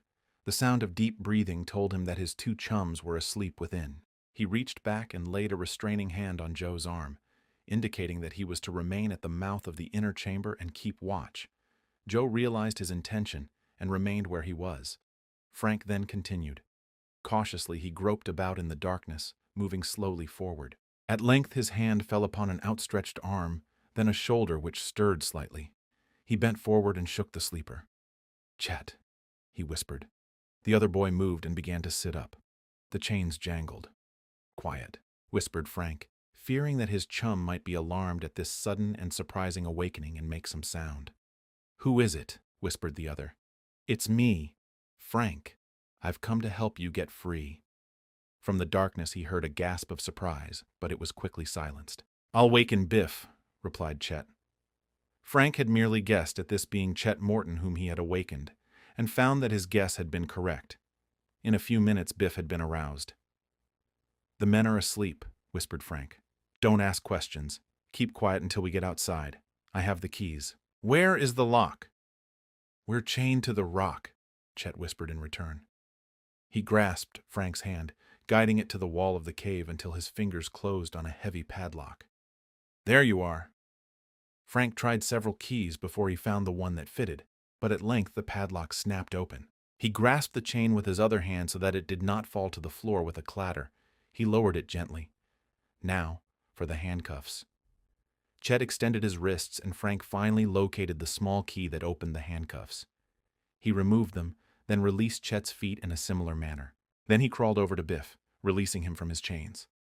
All this work had been done with a minimum of noise, and as there had been no warning whisper from Joe, they assumed that the men in the outer cave had not been aroused. Frank led the way out, the three crawling on hands and knees into the main cave. They could see Joe crawling ahead of them, past the ruby glow of the embers. The snores of the men continued without interruption. Frank was jubilant. The most dangerous part of the affair was over. Could they but gain the entrance in safety and reach their motorboat in the cove before the gang should discover that their prisoners had escaped, all would be well. Frank caught sight of a flashlight lying in the sand. His own light had been lost in the rock cave the previous day, and he knew they would need a light to regain their boat. He reached carefully over for it. His hands closed about the black cylinder, and the light was his. Chet and Biff nodded appreciatively when they saw what he had done. The flashlight would be a big factor in aiding their escape. Joe had reached the entrance to the cave by now. They saw him get to his feet and glide silently out into the darkness. Frank reached the end of the ledge. The flashlight was clutched in his hand. Slowly, he rose to his feet, but a small pebble betrayed him. He lost his balance and staggered for a second. Had it not been for the flashlight, the emergency would have passed because he flung out his hand and supported himself against the wall of the cave. But the heavy flashlight struck a loose projection of rock. There was a grinding clatter of stone as the rock came free. In the dead silence of the cave, the noise seemed magnified many times. Frank knew that the sleepers would be aroused. He threw caution to the winds. He leaped forward, gaining the entrance at a bound. Chet, Morton, and Biff Hooper, seeing that nothing was to be gained by further caution, scrambled to their feet and raced in pursuit. The noise of the dislodged rock had already wakened one of the men. He raised himself on elbow in alarm and peered about. Then he saw the fleeing figures in the mouth of the cave and heard the running footsteps. He sprang at once to his feet. "They're getting away!" he roared. "Wake up, men! They're getting away!" Instantly, pandemonium prevailed within the cave. The men hastily tumbled out of their blankets, bewildered at being aroused from slumber. The Hardy Boys and their chums, racing across the rocky stretch on the outskirts of the cave, heard the uproar and the cry, "After them! Don't let them escape!" Chapter 17, Capture. The men in the cave lost no time in taking up the pursuit. They had been sleeping in their clothes and, once aroused, hurried out of the cave in search of the fugitives. The boys raced across the rocks. Behind them, they could hear shouts as the gangsters called to each other. Then came the crash of a revolver as one of the men pumped shot after shot in their direction. Biff sprawled full length on the rocks. "Are you hurt?" asked Joe, stopping to help him rise. "No, I'm all right," gasped Biff, scrambling to his feet. He had suffered bruises but seemed otherwise uninjured. However, when he began to run again, Joe noticed that he was limping and his progress was slower than formerly. Frank had the battered flashlight, but he did not dare switch it on for fear of revealing their whereabouts to the men. The latter, however, were stumbling along behind, following the trail by reason of the noise the boys made in their mad flight toward the trees. The men had the advantage in that they knew every inch of the rocky ground. The boys had to proceed more cautiously because it was unfamiliar to them, especially to Chet and Biff. Biff was limping along in the rear, and Joe purposely slowed down his pace so as to remain with his chum. But the delay was fatal. Out of the darkness came one of their pursuers, and with a growl of triumph he flung himself at Biff. His arms encircled the lad's legs in a perfect tackle, and Biff went down with a crash. Joe wheeled about and plunged upon them, striking out desperately to fight off Biff's attacker. They struggled fiercely in the darkness. Joe felt his fist crash into the man's face, and he heard a grunt of pain. Biff was wriggling out of his assailant's grasp, and the boys might indeed have made their escape had it not been that the other men came running up out of the shadows. With a roar of fury, two of them plunged at the boys and hauled them away from their comrade. After the other two shouted a voice, which they recognized as that of Red. "They're heading for the bushes." Joe and Biff found themselves roughly hauled to their feet, their arms held tightly behind them. They heard the clatter of footsteps as two of the other men ran after Frank and Chet. "Back to the cave with 'em," growled Red. "Looks like we've got one of the guys that helped him get away. I've been thinking all day that there was someone hanging around here that we didn't know about." The lads were shoved and pushed ahead of their captors, dragged and bundled across the rocks until they reached the cave. Then they were roughly shoved through the entrance into the light of the fire. "Ah, "I thought so," declared Red, one of the guys that tried to help them get away. He peered closer at Joe. "Blessed if it ain't one of those two boys that was in the boat with the Hardys that day." One of the other men ordered the boys to sit down, and they crouched beside the stirred-up fire, sick at heart, wondering how it fared with Frank and Chet. When Joe and Biff were captured, it was Chet's first impulse to turn and go back, but a warning shout from Frank restrained him. "Keep running," he called. "If they're caught, we'll have a chance to get help." The wisdom of this course flashed through Chet's mind at once. If they went to the aid of their comrades, they would probably all be captured and in a worse position than before. But if two, or even one, managed to escape, it would be possible to bring help to the island and effect the release of the others.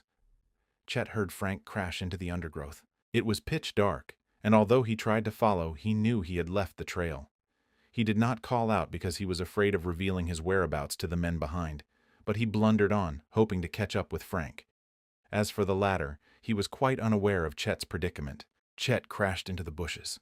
Branches whipped his face, roots gripped his feet. He struggled on through the dense growth, blindly, in the darkness. Far ahead of him, he could hear Frank making his way through the underbrush, but when he tried to go toward the sound, he found that his sense of direction was confused. He struggled on for some time. Suddenly, he saw a patch of gray light ahead. It was the open sky, and he soon plunged out of the undergrowth into a rocky clearing. He breathed a sigh of relief, but the relief was short-lived. A dark figure loomed up before him. He dodged swiftly to one side, but a huge hand caught at his clothing. He was spun violently around, and then he was caught by the collar, despite his struggles. "Got you," grunted the dark figure with satisfaction. "Now if we can only get the other—" He said no more, but shoved Chet before him across the rocks. Then it was that Chet found that instead of fleeing farther away from the cave, he had really made a circle in the wood and had emerged directly into the clearing again. He was sick with disappointment. He wriggled and twisted in the grasp of his captor, but the man was too strong for him, and he shook Chet vigorously, tripping his feet from under him. "None of that. You come along with me," he rasped, and in a few minutes Chet was shoved back into the cave, where he found Biff Hooper and Joe Hardy crouched silently beside the fire, with downcast faces. Frank alone had escaped. Frank knew that Chet had got lost, but he did not dare call out, for he could also hear the running tramp of feet that told him their pursuers had not yet given up the chase. If he could only reach the cove and get the motorboat started, he would be able to go over to the mainland for help. If only one escaped, it would be sufficient to save the others. He could not afford to risk his own capture in seeking Chet. He crashed on through the bushes, trying to make as little noise as possible. But he was off the trail, and the tangled undergrowth was growing denser with every forward step he took. He still clutched the flashlight that had been the cause of their undoing. He was glad he had found it, because in the pitch blackness he was unable to find his way. He could hear the roar of the waves, but they appeared to come from all sides, and he was unable to judge accurately the route to the shore.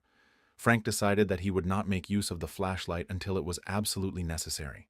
There was too much danger that its gleam might be seen by one of the searchers, and he knew that the gang would not give up the chase as long as they knew he was on the island.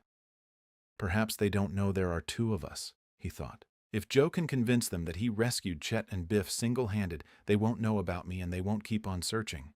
In this lay his only hope, in this and in the chance that he would be able to reach the motorboat and make his escape before being seen. But if the gangsters knew he was still free, they would leave no stone unturned to find him, as they would know that if he once left the island, they were lost. He blundered about in the deep thicket, turning vainly this way and that.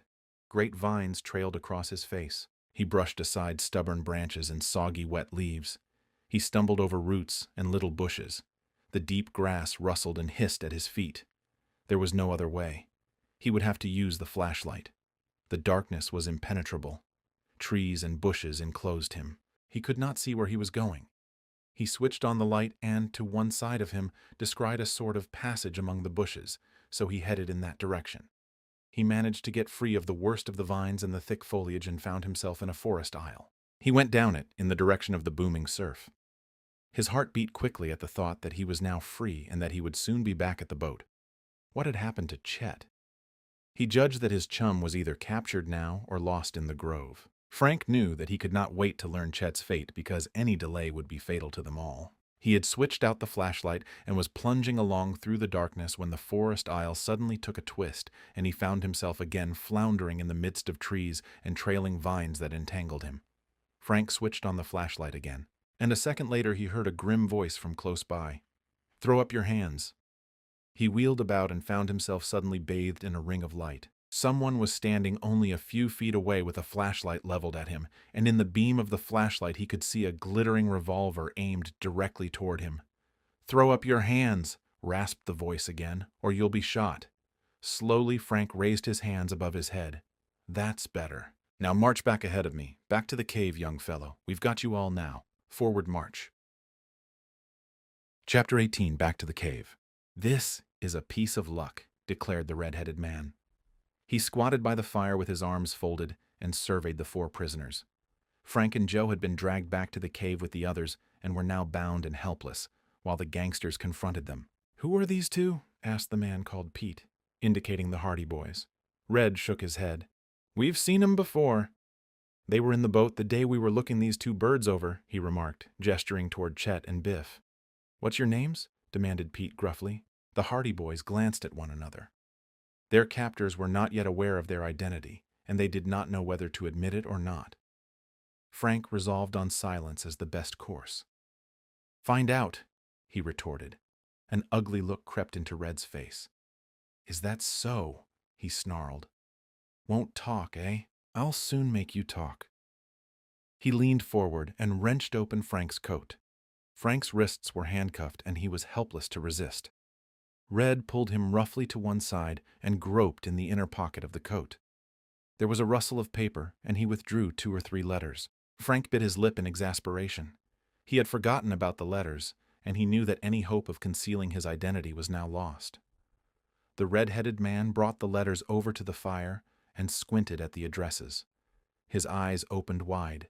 His jaw dropped. Frank Hardy. He gasped. "What?" demanded one of the other men. "All these letters are addressed to Frank Hardy," declared the astonished gangster.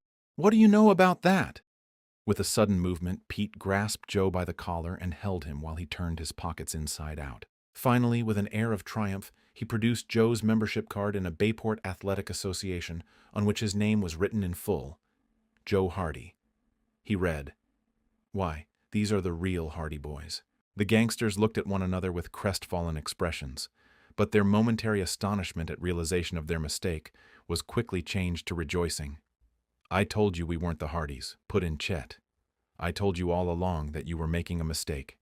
"Shut up," ordered Red. "Yes, men, we made a mistake, all right. We didn't have the Hardy Boys after all, but now we have got 'em. I'll say this is a piece of luck. We've got the whole caboodle now." Meanwhile, one of the men had been going more thoroughly through the boy's pockets. Now he grunted. "Armed. Would you believe it? Brats like these." "Take the guns away," came the order from Red. "What'll we do with the others?" demanded one of the gangsters. "With the 2 we caught in the first place? We'll hang right on to 'em. We'll hold the Hardy Boys for ransom the way we intended to, and we'll make some money out of the other 2 as well." "You 2 boys," he said, turning to Chet and Biff. "Have your people got money?" "Find out," snapped Chet, following Frank's example. "We'll find out, all right," rasped Pete. "We'll find out. And if they haven't got money, it'll be all the worse for the pack of you." He chuckled suddenly. "We'll make a real haul out of this, men. 4 ransoms. Yes, and now that we have the real Hardy Boys, we'll give Fenton Hardy a few anxious minutes," laughed another of the men from a dark corner of the cave. "Where is our father?" asked Frank. Red scratched his chin meditatively. "You're getting curious, hey? Want to know where your father is? I'll tell you. He's in a safe place where he can't get out of. Our men out in the west got him. What are they going to do with him?" "Ah," said Red, with an air of mystery. "What are they going to do with him? That's the question. One thing is certain, they're going to let him live until we collect ransom for you 2. And after that, well, it's up to the boss. But I'm thinking he'll never let Fenton Hardy loose again. He's too dangerous. Maybe now, my young friends." "Don't talk too much, Red," warned Pete, stirring the fire. "Put these kids all in the inner cave and let's go to sleep again." "I guess you're right, Pete," agreed the red-headed man. "It don't pay to let 'em know too much. With that, the Hardy Boys and their two chums were bundled into the other cave, where a long chain was passed beneath the links of their handcuffs and passed through a staple embedded in the rock. The chain was fastened with a heavy padlock. Frank's heart sank as he heard the padlock snapped. There seemed to be no hope of escape now. They were securely chained together in the darkness of the inner cave. Their captors left them. "I guess you'll be safe enough in there until morning," grunted Pete as he departed. Last of all, the gangsters returned to their fire, and after a brief discussion in low tones, they wrapped themselves up in their blankets once more. The boys talked in whispers. Chet and Biff were anxious to know how the Hardy Boys had followed them to the island, and, in a few words, Frank told them of the alarm their disappearance had occasioned, and of how they had decided to take a chance on searching Blacksnake Island. "If only we could have got away," muttered Joe. "We'd have been out toward the mainland in the boat by now." "If even one of us could have got away, he could have gone for help," Frank whispered. "Oh, well, here we are, and we have to make the best of it. I'm worried about what they said about Dad. So am I. We've simply got to get out of here. If we can get word to the Chicago police, they may be able to find him before it's too late." The boys were silent. The news that Fenton Hardy had been captured and that he was in the hands of a merciless gang cast a cloud of gloom over them all. They realized only too well their own helplessness in the situation. "I'm going to try to smash the lock on this pair of handcuffs," Joe whispered finally. "It seemed rusty to me when they put them on." "We tried that with ours," whispered Chet. "It wasn't any use. I may have better luck." "Wait until you're sure the gang are asleep," whispered Biff. "They might hear you." The boys lapsed into silence. The darkness of the cave was impenetrable. Near the entrance they could see a faint glow of pink from the embers of the fire in the outer cavern, but that was all. They could not even see one another. The fact that they were chained together made it impossible for them to rest comfortably. The gangsters had not even provided them with a blanket. "We've been chained in here every night since they caught us," Chet whispered. "We've had to sleep on the bare rock." Finally, the silence was broken by the sound of steel against rock. Joe was trying to break the lock of his handcuffs. The effort was difficult because his hands were cuffed behind him. But, as he had said, the handcuffs were rusty and of an antiquated type. Against the hard rock, he could feel them gradually giving way. For more than 10 minutes he battered the lock, the steel digging into his wrists.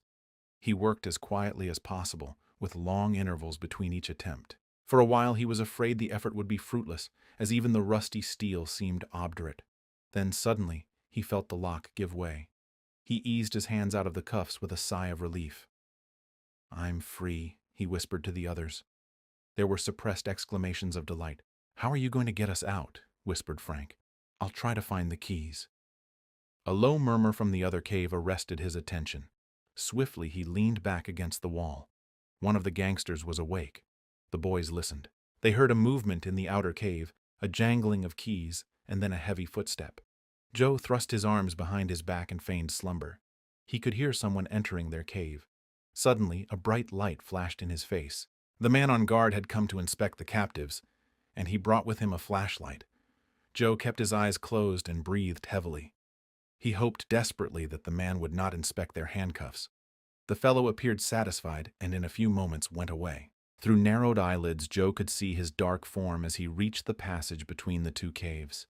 He saw the round, white circle of light shine for a moment on a small rock shelf in the passageway, and he saw the guard reach up and toss a bundle of keys on the shelf.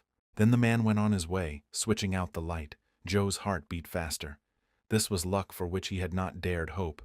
He now knew where the keys were kept. Could he but reach them without arousing the guard, their chances of escape were multiplied tenfold. He waited until it seemed that hours had passed. None of the boys dared so much as whisper. The silence was profound. From the outer cave they could hear snores, but whether the guard was asleep or not they could not tell.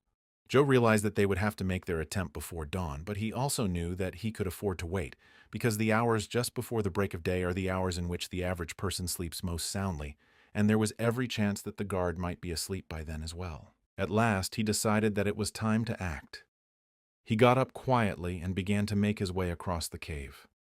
Inch by inch he crawled across the rocky floor. He scarcely dared breathe for fear of disturbing one of their captors.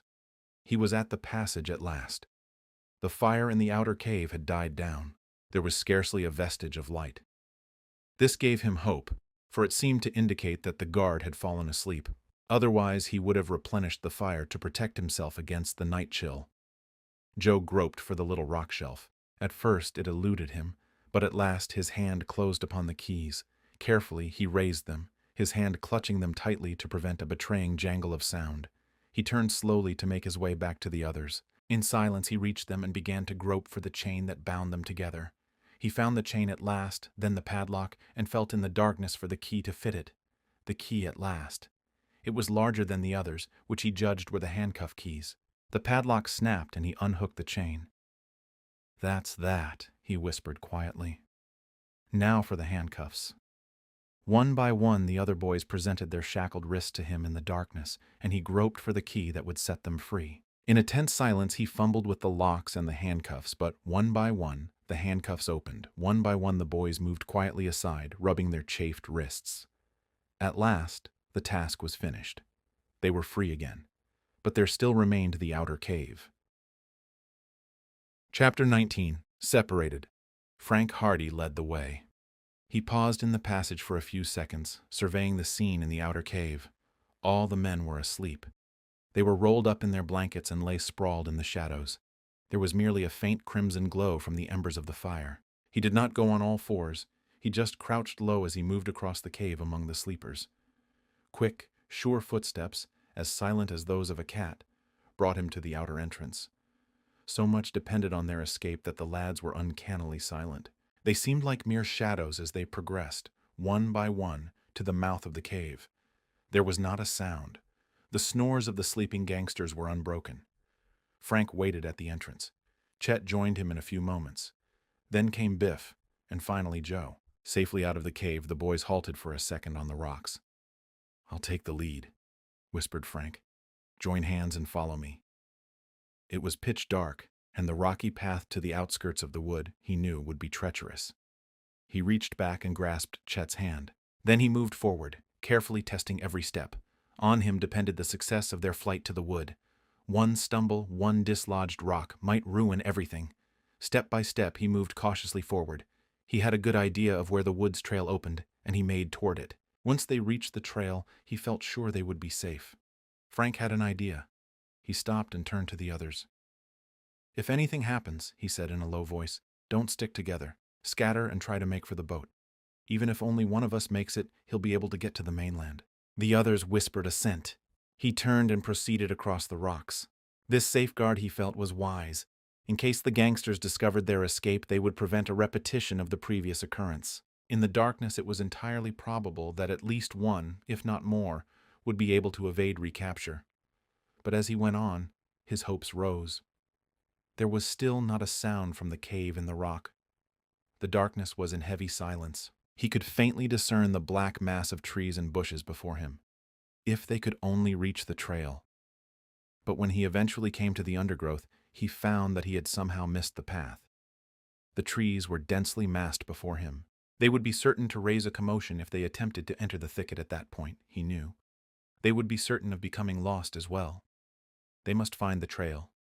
Every moment was precious. Frank moved to the left, but the bushes were still dense in front of him. Joe moved up beside him. "I think the trail is farther over," he said quietly. Frank turned in the direction indicated. They found the trail at last. Joe and Frank were ahead. Chet and Biff followed. Here they were unable to avoid making some sound. Twigs and branches crackled underfoot.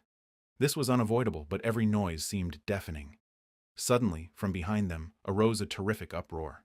Shouts, yells, the crash of a revolver, heavy footfalls, rent the silence into shreds. The sounds came from the cave. "They're gone!" roared a voice. "Wake up! They're gone!" The boys remained stock still for a moment in the gloom of the trail. "They'll be after us," said Frank quickly. "Take it easy. Make for the cove. I'll take the lead. Make as little noise as you can." He started off at a trot, and the others followed. Behind them, the uproar increased in volume. They could hear the gangsters shouting to one another. They could hear rocks clattering as their pursuers came running down from the cave. Their erstwhile captors were rushing directly for the trail. They assumed that the boys would attempt to regain their boat as quickly as possible. A voice was shouting, "Head them off at the shore. Don't let them get to their boat." The boys increased their speed. There was no attempt at concealment now. They could hear the branches crashing behind them as the gangsters hurried through the thicket. In the pitch blackness of the grove, they stumbled and fell, tripped and reeled as they rushed along. Chet and Biff, being unused to the trail, were obliged to travel at a slower pace, and in this way they dropped behind. The Hardy Boys did not notice. There was such a confusion of sound in the grove, what with the noise of their own flight and the uproar of the pursuit, that they did not know that their chums were straggling. At a fork in the trail, Frank and Joe headed to the left, the path leading downhill at this point, and toward the cove. They could hear the boom of the surf not far away, and they knew that they were nearing their goal. When Chet and Biff hastened up, they failed to notice, in the inky blackness, that the trail branched two ways. Chet was in the lead, and his footsteps brought him to the right. He could not hear the footsteps of the Hardy Boys ahead, but he judged that they were so far in advance that he could not hear them. Their pursuers had become scattered. Some were pursuing them down the trail. Others were skirting the grove, intending to watch the shore. In the distance, they could see occasional flashes of light. Once or twice there was a revolver shot. "It won't go so well with us if they see us this time," called Frank back to his brother. "If we can only beat them to the boat, we'll be all right," panted Joe. They emerged from the grove. They could see the white line of the surf ahead and the gray shapes of the rocks along the shore. The cove lay below. The Hardy Boys raced down the rocky slope. Only then did they become aware of the fact that their chums were not following. Frank stopped and turned. "Where are Chet and Biff?" he asked, startled. "I thought they were right behind," replied Joe blankly. They listened. There were no sounds of running footsteps down the trail. Back in the grove they could hear a frenzied crackling of branches, but whether it was caused by their comrades or by their pursuers, they could not tell. "They must have taken the wrong turning in the dark," declared Frank, as the solution dawned on him. "Quick, we'll get to the boat first. If we can find them, we'll bring them with us. If we can't, we'll have to make for the mainland alone." A flash of scarlet light showed against the blackness of the bush as a revolver crashed out, and a scattering of rock close by told them that the bullet had been meant for them. The gangsters were near at hand. Without another word, the Hardy Boys turned and dashed down the rocky trail leading to the cove. The path was precipitous and rocky. Joe stumbled once and fell headlong, but he was up again in an instant, spurred on by the fear that they would be recaptured. Frank reached the shore first. The motorboat was just where they had left it, but it was drawn up on the sands. Joe raced up and the boys placed themselves, one on either side of the bow. "All right," gritted Frank. "Ready." They shoved desperately at the motorboat, and it began to move slowly out into the water of the cove. The gangsters were drawing closer. The boys heard heavy footfalls on the rocks at the outskirts of the grove. Bang! Bang! The revolver crashed out again. Bullets splashed into the water. Desperately, the Hardy Boys struggled with their boat. At last, the keel left the sand, and the boat slid out swiftly into the cove waters. Frank and Joe splashed out into the waves and began to scramble over the side. Frank had a glimpse of a dark figure racing down the rocky slope toward them. He leaped to the engine. "Here they are!" roared a voice. More footsteps came running along the shore. The gangsters were converging toward the cove. Frank worked hastily over the engine. There was a splutter and a roar as the motor responded. The boat began to back slowly out of the cove. "Keep down," he cautioned his brother. Joe ducked, and not a moment too soon, for a fusillade of shots suddenly crashed out from the shore. Bullets whistled overhead. Wood splintered as one of them struck the side of the boat. Frank heard a heavy splashing in the water and judged that one of the gangsters was wading out in pursuit. The boat moved slowly out to the entrance of the cove. In the darkness, it was a ticklish performance. Frank doubted if he could make it. At any time, it demanded careful steersmanship, and now there was no time for caution. The cove entrance was merely a faint gray blur against the darkness of the rocks on either side. He guided the sleuth toward it. Shots crashed and echoed from the shore. A dark form suddenly rose up beside the boat, with revolver upraised, but Joe launched himself on the man with surprising suddenness. His fist shot out and crashed into the gangster's face. With a muffled cry, the fellow stumbled back and lost his balance, going beneath the waves. He rose again in a moment, waist deep in water, spluttering and choking, but by that time the sleuth was several yards away and the water was too deep to permit the fellow to wade out any farther. His revolver was useless, and he began to make his way back to shore, growling to himself. The motorboat reached the cove entrance. The rocks loomed high on either side. Frank held his breath. At any moment he expected to hear the dread sound of the scraping rocks, but the sleuth glided through the narrow channel without mishap, then shot out to the open sea. He spun the wheel about, brought the boat forward, and a moment later the engine was roaring its staccato defiance to the gangsters in the cove. Frank looked back. He could see flashlights bobbing up and down on the beach. "They're going for their own boats," he exclaimed. Then, with a grim smile, he bent forward over the wheel.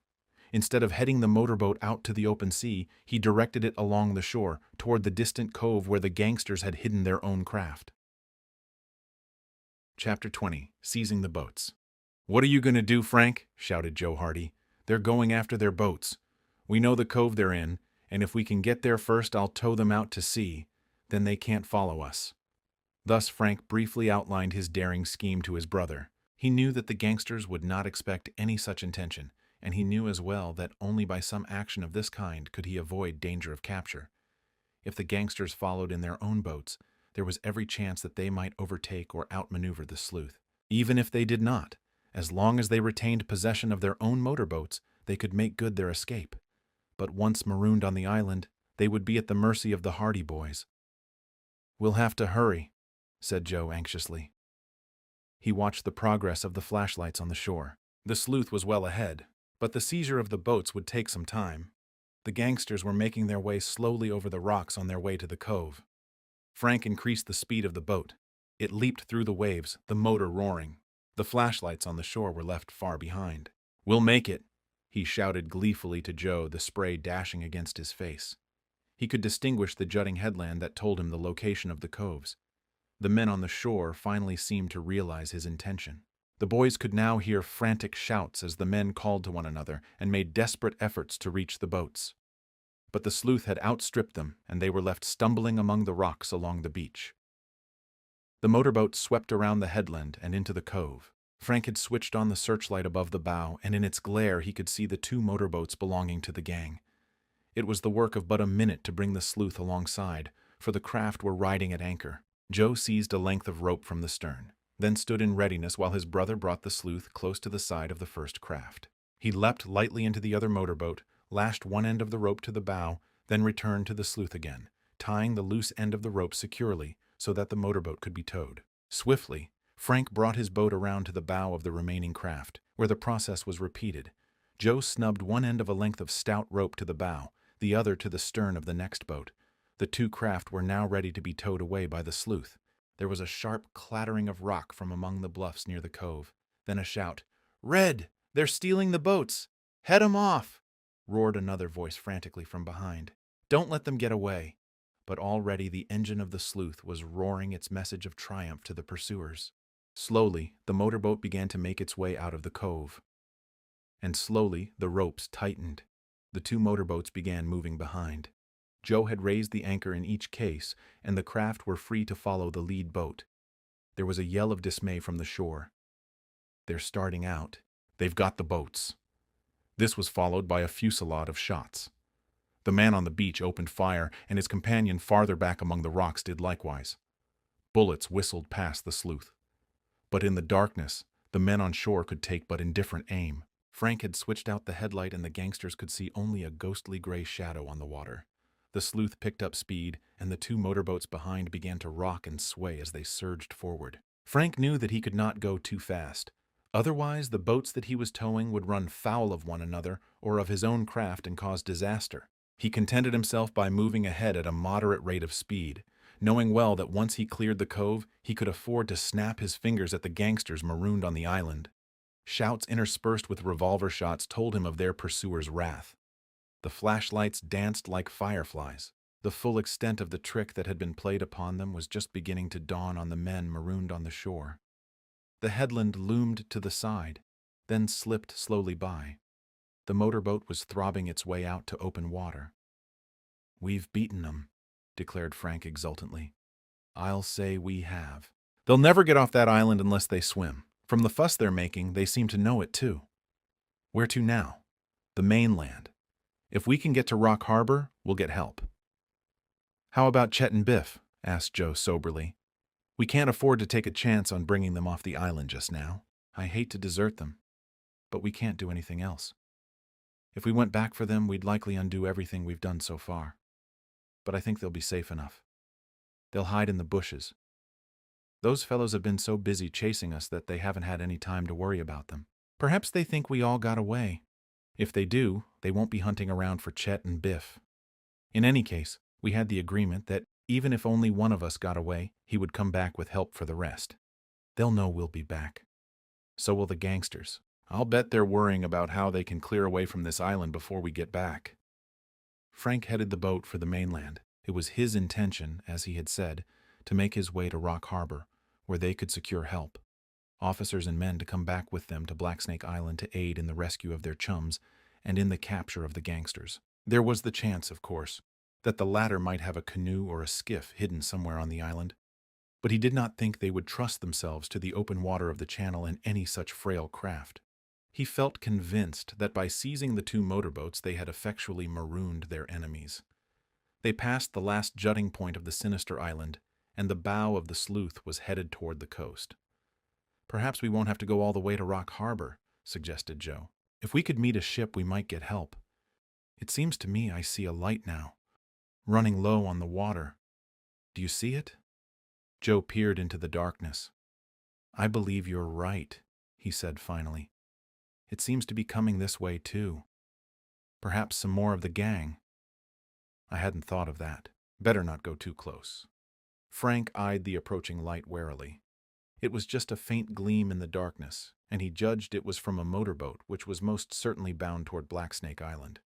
Eventually, he could hear the steady throb of the engine. After a moment or so, he started up excitedly. "Joe, I'd know that engine anywhere. So would I. It's the Napoli."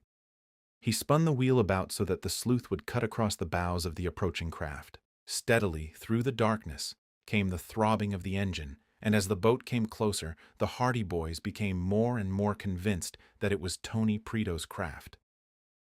"I've been wondering what became of him," Frank declared. "When he didn't show up earlier, I began to think he must have had to call off the trip. It may not be him after all, but I'm sure it's his boat. If it isn't, I'll never believe my ears again." The 2 boats approached one another. Frank shut down the engine of the Sleuth, rose from his seat, and shouted, "Napoli, ahoy!" Almost immediately, the roar of the other engine died to a murmur, and a well-known voice replied, "This is the Napoli. Who are you?" It was the voice of Tony Preto. Joe gave a yell of delight. "It's us," shouted Frank, "the Hardy Boys." They could hear sounds of excited talking in the other boat, and a suppressed cheer.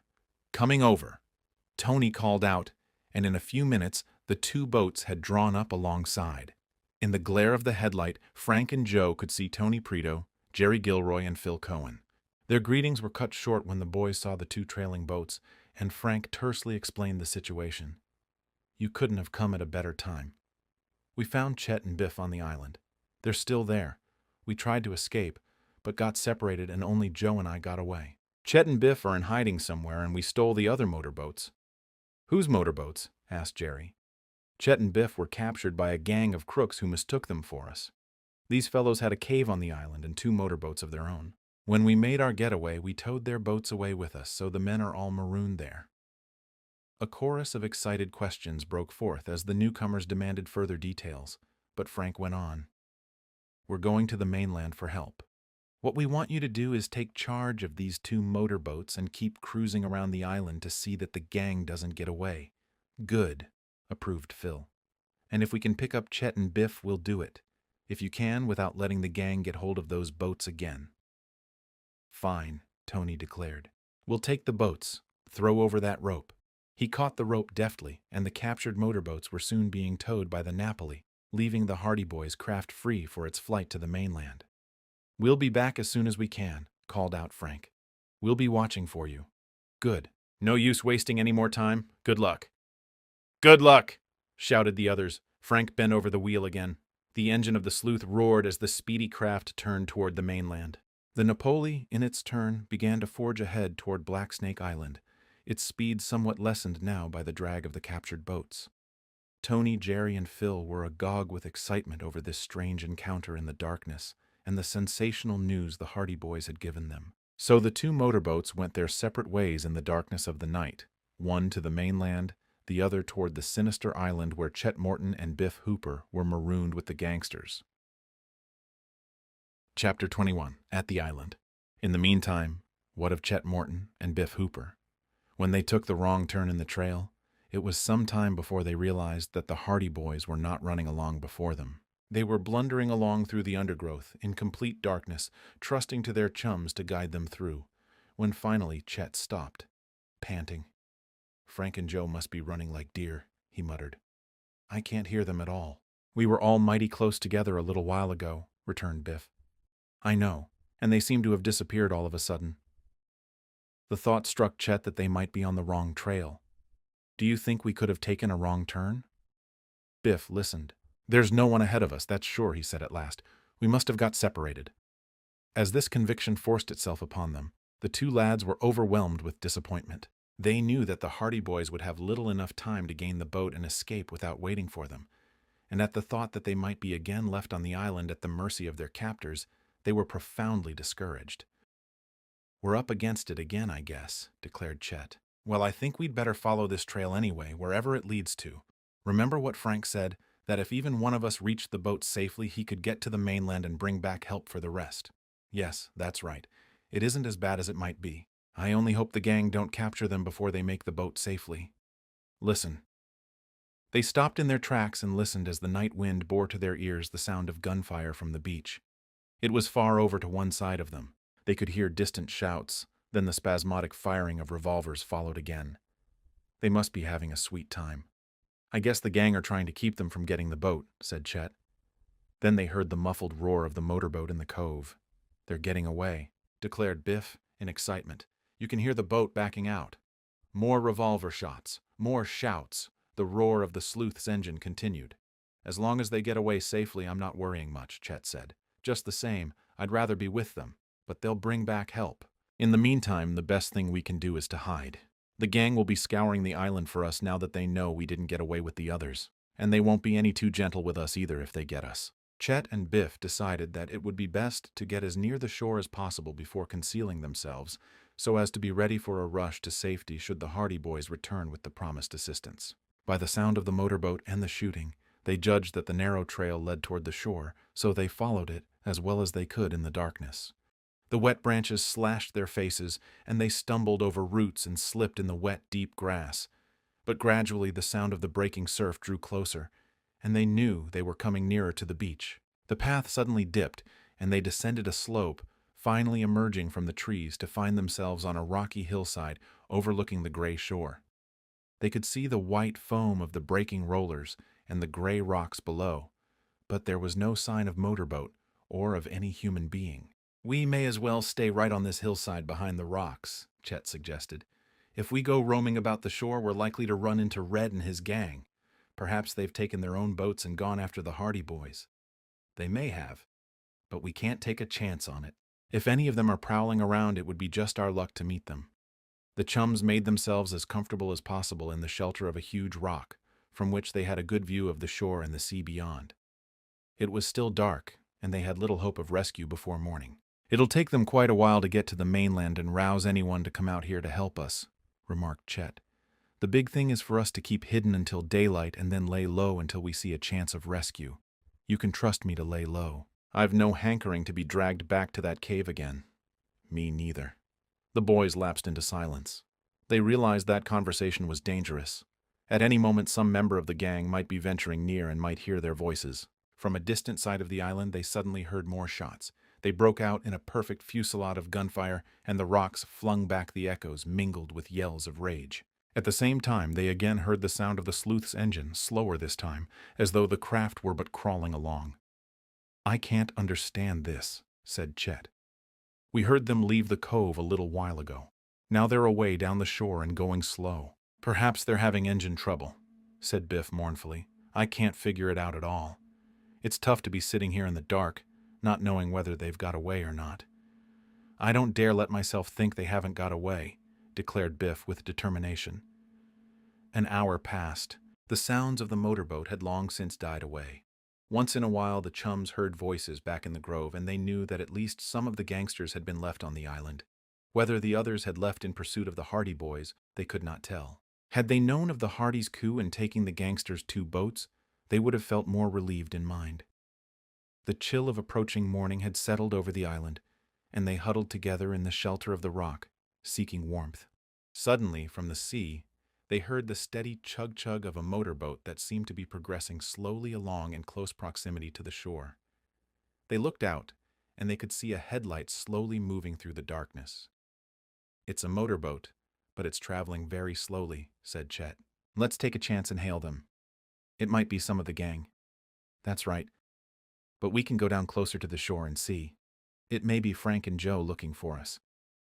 The 2 lads left the shelter of the rocks and began moving cautiously toward the beach. They realized that there was every chance that the mysterious craft might be one of the gangsters' boats and that they would be risking recapture by making their presence known. But on the other hand, it might be the Hardy boys returning in an effort to pick them up. They had gone no more than a few yards when a loud voice only a short distance away made them jump with surprise. "Is that one of our boats, Pete?" "No, I don't know it at all. There's something funny about this." A rock clattered down the slope.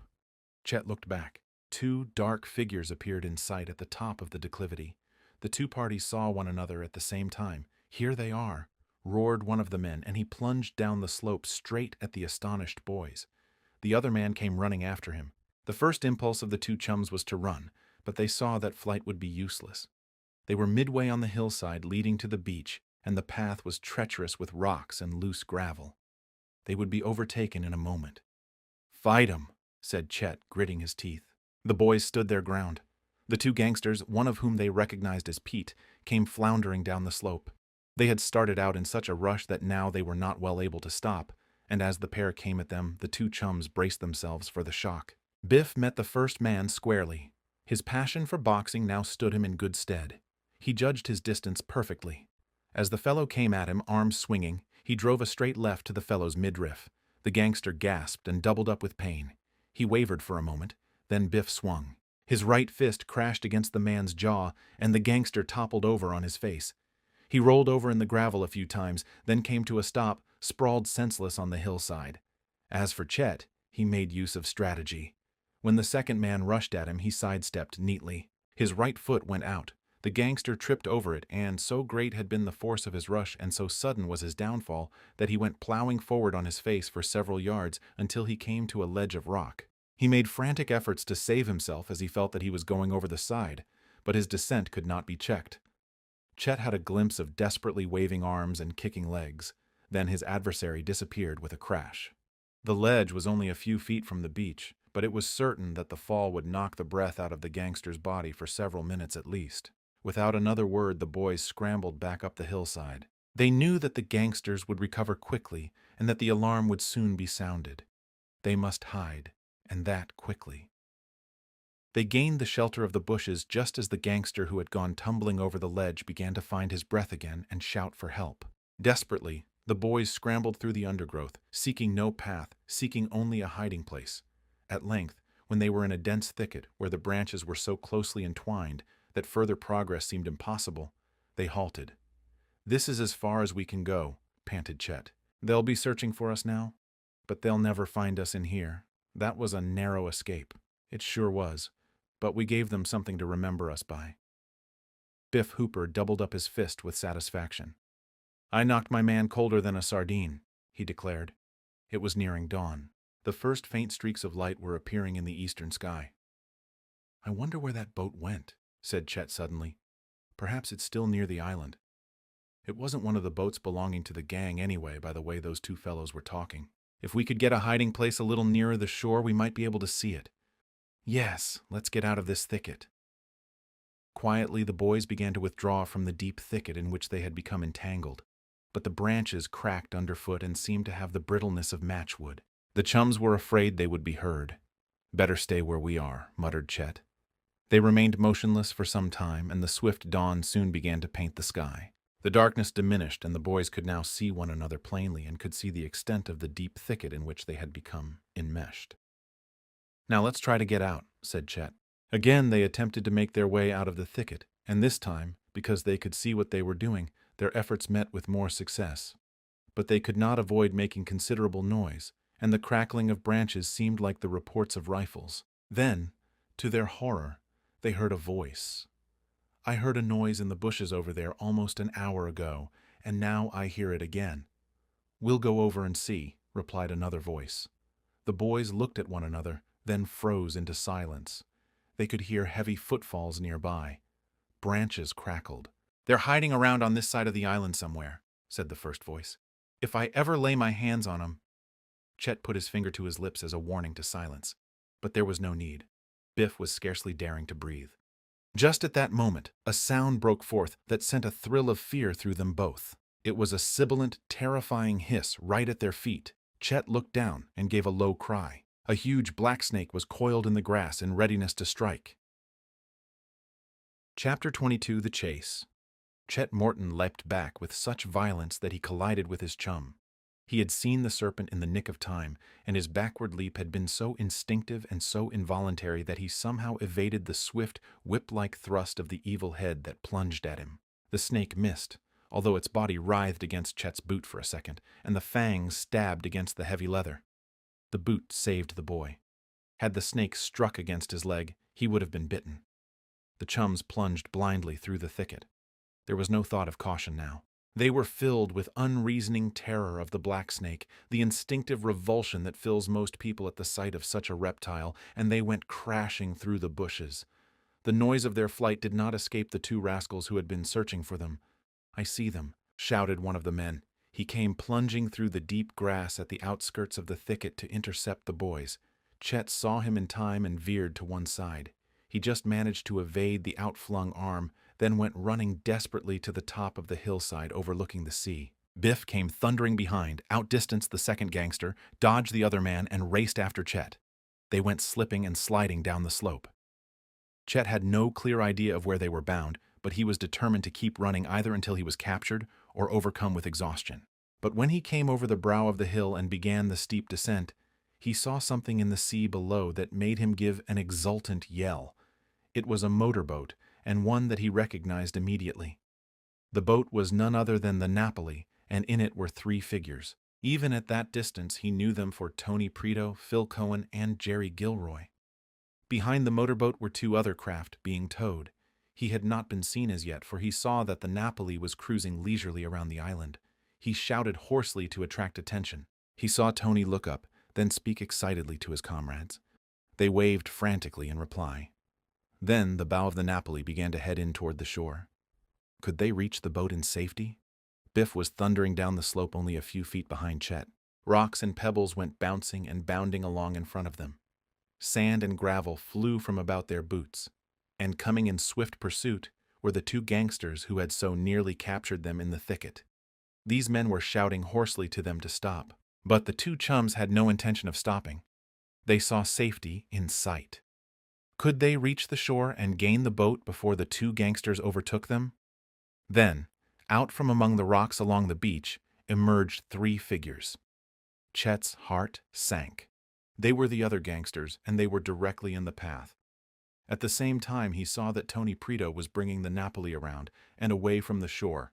Spent and exhausted, he tried to dodge the three men ahead, but the effort was short-lived. One of the three leaped forward and grappled with him. They fell, struggling, into the sand. The other two leaped at Biff. The boys fought bravely and desperately. Chet struck out and his fist crashed into the face of the man who had tackled him. The fellow sagged back for a second, and Chet tried to free himself from the grasp around his waist. But as he did so, one of the other two gangsters came rushing up and launched himself on him. Biff battled with equal ferocity, but he was powerless against the three rascals. He kicked and struggled, but they had him down and they dragged him back behind the rocks, where the others soon brought Chet. The red-headed man, with a bruise over one eye, produced a length of stout cord from his hip pocket. "Tie him up," he snapped. "We've got him this time for keeps." Pete grabbed the cord, and in a few minutes, Chet's wrists were bound tightly behind his back, and his ankles were securely tied. Pete cut the cord and used the remainder for binding Biff. The two chums were helpless. As for Tony Preto, in the Napoli, he had quickly seen that it would be impossible, even foolhardy, to attempt to rescue his two chums. In the first place, there were 5 boys against 5 men, the latter desperate and fully armed. The only result would be the capture of them all, and the capture as well of the 3 motorboats by the gangsters. "I hate to see them caught with us so close, but what can we do?" he said, turning to the others as he slowly brought the Napoli around. "If the men catch us in the motorboats, the boys will only be worse off than they were before." "I guess you're right," agreed Jerry Gilroy. "I sure thought for a minute that we were going to be able to save them. Between the crowd of us, we could have held off those other 2 toughs long enough to get Chet and Biff on board. But when the others showed up, I knew it was all off." "The fellows put up a good fight anyway," declared Phil Cohen. "I hope those villains don't treat 'em too rough." "We'll get them free yet," asserted Tony. "I don't know how it's going to be done, but we'll get 'em free. We've still got all the motorboats, and the gang can't leave the island, that's sure." When he had brought the Napoli out a safe distance from shore, Tony decided to drop anchor. "We'll stick around," he decided. "They'll know that we aren't going to desert them anyway." So the Napoli, with the 2 captured motorboats drifting behind, remained at anchor, while the 3 chums scanned the rocky shore. Once in a while they saw one or another of the gangsters emerging from behind the boulders to gaze at them, then return. "We've got them guessing," chuckled Tony. "They don't know what to make of us. They know we have their boats, but they don't know who we are or how we got 'em." 2 hours passed. The sun rose higher in the sky. Blacksnake Island, in all its sinister ugliness, simmered in the morning heat. There was no further sign of life from the shore. Although the boys in the motorboat did not know it, the boulders behind which Chet and Biff had been carried hid the trail up to the grove and thence to the cave in the rocks. The gangsters had decided to return to this cave, and Chet and Biff, with their ankle bonds untied, had been roughly ordered to their feet and bade proceed with the gangsters up the hidden trail. They had not been seen from the boat because a heavy veil of overhanging branches from the trees masked the trail where it wound up the hillside. Toward mid-morning, Tony chanced to look up and gaze out toward the mainland. He leaped up with a frantic yell. "Here they come," he shrieked. "Here they are. Here." The others rose and stared. Then, as the meaning of what they saw dawned on them, they cheered hoarsely and danced with delight until the motorboat rocked and swayed beneath their feet. Cleaving the waves came a low, rakish craft, speeding along with white wings of foam at her prow. It rushed silently toward them with the grace of an arrow. It was a United States revenue cutter, and when the boys in the boat witnessed its approach, they knew that the Hardy boys had been successful in obtaining the aid they had gone to seek. The boys cheered and waved their arms, trying to signal to the cutter that they had located Chet and Biff. Finally, Tony started up the engine and brought the Napoli alongside. The cutter slowly came to a stop. There was a clank and a clatter as the anchor was sent over. A husky revenue officer with a revolver strapped to his waist leaned over the side and hailed them. "Did you find them?" he roared. "They were caught again. Right on this shore," shouted Tony. "The gang are still here. Fine. We'll be right over. Tie your craft alongside and come along in our boat." The lads needed no second urging. A ladder was flung over the side, and after securely tying the Napoli, they clambered up on the deck of the cutter, where they found the Hardy boys awaiting them. In a few swift words, Tony acquainted them with the circumstances surrounding the recapture of Chet and Biff. The revenue officer who had first hailed them nodded with satisfaction. "As long as we know that those rascals haven't left the island, it's all right," he declared. "We'll have them in hand before long." He turned and gave a curt order to one of his men, and in a remarkably short space of time, there were a dozen broad-shouldered chaps in readiness, with rifles and revolvers. Another order, and a boat was lowered over the side. "Away we go," announced the officer. "It won't be long now." Chapter 23. Home Again. Tony Preto and his chums guided the landing party to the boulders behind which the gangsters and their captives had disappeared. But when Frank Hardy saw that the prey had flown, he assumed the role of guide. "They've gone up to the cave," he said. "I know the way." With Joe, he went in advance of the party. Tony, Phil, and Jerry came behind with the officer and his men, their faces alight with anticipation of a battle, clambering up the hillside in their wake. The sturdy, tanned men were alert and ready for the approaching fight. Through the grove, down the leafy trail, the Hardy boys led them, and at last they came within sight of the clearing. The great rock and the dark entrance of the cave were in sight. There was no sign of any human being. "Deploy," ordered the officer. The men scattered. The Hardy Boys and their chums, being unarmed, were obliged to watch from the shelter of the grove because they realized that there would probably be gunfire. The men began to make their way across the open space, running from rock to rock, keeping well scattered, all eyeing the entrance to the cave. Suddenly, a shot sounded from the cave entrance. Almost simultaneously, one of the revenue men fired. The boys had seen no one in the cave, but the keen eyes of the rifleman had, and when the body of a man slumped forward out of the cave, falling on the rocks, with a revolver clattering from his nerveless fingers, his judgment was verified. And this, to the disappointment of the watchers, was the end of the fight. For the gangsters, like so many of their kind, were cowardly, and they became unnerved at the fate of the first of their men who had shown fight. Out of the cave entrance came a man bearing aloft a white handkerchief in token of surrender. He was followed by the others with hands upraised, and behind them came Chet Morton and Biff Hooper, their wrists still bound, but their faces alight with joy, in contrast to the surly visages of the gangsters. "Well, well," declared the officer in charge as he confronted the rascals, noting the frowning red-haired man. "If it isn't Red Hawkins and his gang, and you too, Pete, we've been looking for your hangout for the past 3 months, and for you as well. Put the cuffs on 'em, boys." In a few moments the gang were securely handcuffed. The man who had been shot was attended to, and it was found that he had been wounded, but after a brief examination and the rendering of first aid, the officer assured the victim that he would live to face trial with the rest for the abduction of Chet and Biff. "And if that charge falls through, which it won't," he assured them all, "we have a list of other charges against you, as long as your arm." But the Hardy Boys and their chums were oblivious to this scene. They were too busy staging an impromptu reunion. Chet Morton and Biff Hooper, freed of their bonds, were busy shaking hands all round and trying to explain to their excited comrades some of the adventures they had gone through since leaving Bayport. Then the Hardy Boys were called on to explain how they had encountered the revenue cutter and how they had told their story and prevailed on the revenue men to come with them to Blacksnake Island to effect the rescue of their chums. "But we can talk it over better on the way back," declared Frank. "Coming back with us?" asked the officer. "We're taking these men to Rock Harbor, but you're welcome to come along." "No thanks. We'll be going back in the motorboats." "I see. Well, we'll take this gang back to the ship. Forward, march, you," he shouted to the crestfallen gangsters. So the party returned to the shore, and Red Hawkins and his 4 men were herded into the boat. They had not said a word, but on their way back to the cutter, Red turned to the Hardy Boys and snarled, "Well, you've got me, but our men in the West got your father. We've got that much satisfaction anyway." With that, he lapsed into silence, realizing that his words had the immediate effect of dampening the spirits of the Hardy Boys and their chums. Back at the revenue cutter, Frank and Joe said goodbye to the officer and his men, leaving Red and his gang in their charge.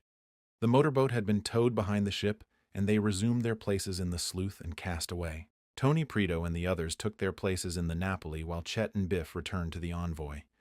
One of the captured boats turned out to be none other than Biff's own craft, which the gangsters had been using while they were prisoners in the cave. Thus the journey home began. Although there was rejoicing in the other boats and much good-natured badinage was passed about, the Hardy Boys found it difficult to be cheerful. Red's words had brought back to them their fears concerning the safety of their father, and they dreaded the news that might await them when they returned to Bayport. "If there is no news from him, I think we should go to Chicago and search for him," said Frank gravely. "I'm with you in that. But perhaps it won't be so bad. Red may have been only trying to frighten us. I hope so. If that was his object, he sure succeeded. At any rate, we found the missing chums. Another feather in our cap, eh?" grinned Frank. "If Dad does come back safely, he won't have any reason to be ashamed of his sons. The Mortons and the Hoopers will be glad. The whole city will be in a fuss over what happened to Chet and Biff." This proved to be the case. When the 3 motorboats returned to Barmouth Bay and finally docked at Bayport, they found a cheering throng awaiting them, for the news had been sent to the city by the revenue men from Rock Harbor, and the anxieties of the boys' families were set at rest. The Hoopers and Mortons, in particular, had been almost frantic with worry, and Chet and Biff were given a welcome befitting heroes of an expedition given up for lost for many years. Nor were the Hardy Boys and their chums forgotten in the welcome. Chet and Biff gave full credit to the Hardys for the part they had played in the roundup of the gangsters. When Frank and Joe were finally able to break away from the crowd and make their way back home, the news of the exploit was beginning to spread rapidly through the city. When they came within sight of the familiar house, they broke into a run. They raced up the front steps. They flung open the front door and burst into the hallway, almost knocking over Aunt Gertrude, who was dusting. "Land's sakes," she exclaimed. "Can't you boys ever learn to come into a house properly? I never seen the like in all my born days. Go right back out that door and come in again like gentlemen." "Home again," exclaimed Frank with a grin. Then he turned anxiously to his aunt. "Any word yet from Dad?" "He's in the library," sniffed Aunt Gertrude. "In the library," exclaimed the boys in astonishment. "Yes, in the library. And what of it? Where did you expect he'd be? Up in the attic?" But the Hardy boys did not wait to reply. With a whoop of delight, they rushed through the living room and into the library, where they found Fenton Hardy seated at the table. Their father got up quickly as they rushed at him, and in a moment all three were shaking hands and chattering in gladness and relief. "We heard you'd been caught by the gang," gasped Frank. Fenton Hardy smiled. "It was the other way around," he corrected them. "The gang was caught by me, and we caught the rest of them. Not Red Hawkins and his crew?" The Hardy boys nodded. Their father gazed at them in incredulous astonishment for a moment. Then he slapped them heartily on the back and indicated the chairs nearby. "And I thought they'd clear out when they knew Baldy and the others were behind the bars. Why, this rounds up the entire pack. Tell me about it. But, first of all, have Chet and Biff been found?" The boys nodded. "We found them on Blacksnake Island. That's how we rounded up the gang. They captured Chet and Biff in mistake for us. They had 'em in a cave." Then, in the seclusion of the study, the Hardy boys told of their search for the missing chums, of their deduction that the boys might have gone to Blacksnake Island, of their arrival on the island and the finding of the gangsters and their cave. Fenton Hardy listened to the recital with sparkling eyes, for he realized that his sons had played a part that made him proud of them, and when the tale was finished, his approval was evident by the manner in which he pounded the desk with his fist. "Fine," he declared. "It was real detective work in the first place, and real grit and courage from then on. I'm very proud of my boys. But all the time," added Frank, "we were worried about you. The men said you had been captured in the West." "It was a false report," said their father. "They thought they had captured me, but it wasn't for long. I played into their hands once, just to find out where they were all hiding. But I had another detective to shadow me, and when I found out where the gang were gathered, I gave the signal and we rounded them up. And now I hope the whole kit and bilin' of you will stay at home for a while," declared a voice from the doorway. "I declare I never did see such a family for the men folks to go gallivantin' around the country and never stayin' at home. It's a wonder to me, Laura, that you put up with it." "Well," smilingly replied Mrs. Hardy, who had entered the room with Aunt Gertrude, with 3 first-rate detectives in the family, "I'm afraid I can't expect anything else. And they always come home again." Aunt Gertrude sniffed. "I'll guarantee that if I visit here much longer, I'll see that those 2 boys haven't much chance for more detectiving," she announced. "I'll cure 'em, so I will. It's no business at all for boys." Mrs. Hardy smiled serenely. Fenton Hardy winked gravely at his sons, so Aunt Gertrude's threat did not greatly disturb them. There were to be more exciting adventures in store for the Hardy boys, and what some of these were will be related in the next volume of this series, entitled The Hardy Boys: Hunting for Hidden Gold, a strenuous story of the West. "You're welcome to try, Aunt Gertrude," said Mr. Hardy, "but I'm afraid you'll never cure my sons of wanting to be detectives. I've set them the example, you see." "More's the pity," sniffed Aunt Gertrude. "Why couldn't you have been a plumber?" "It's safer, but not as exciting," said Fenton Hardy with a laugh. The end. This concludes the end of the story. Thank you for listening to Classic Audiobooks Library. To hear more free stories like this, be sure to subscribe and turn on notifications. We hope you'll join us again for more timeless stories and original works. Until next time.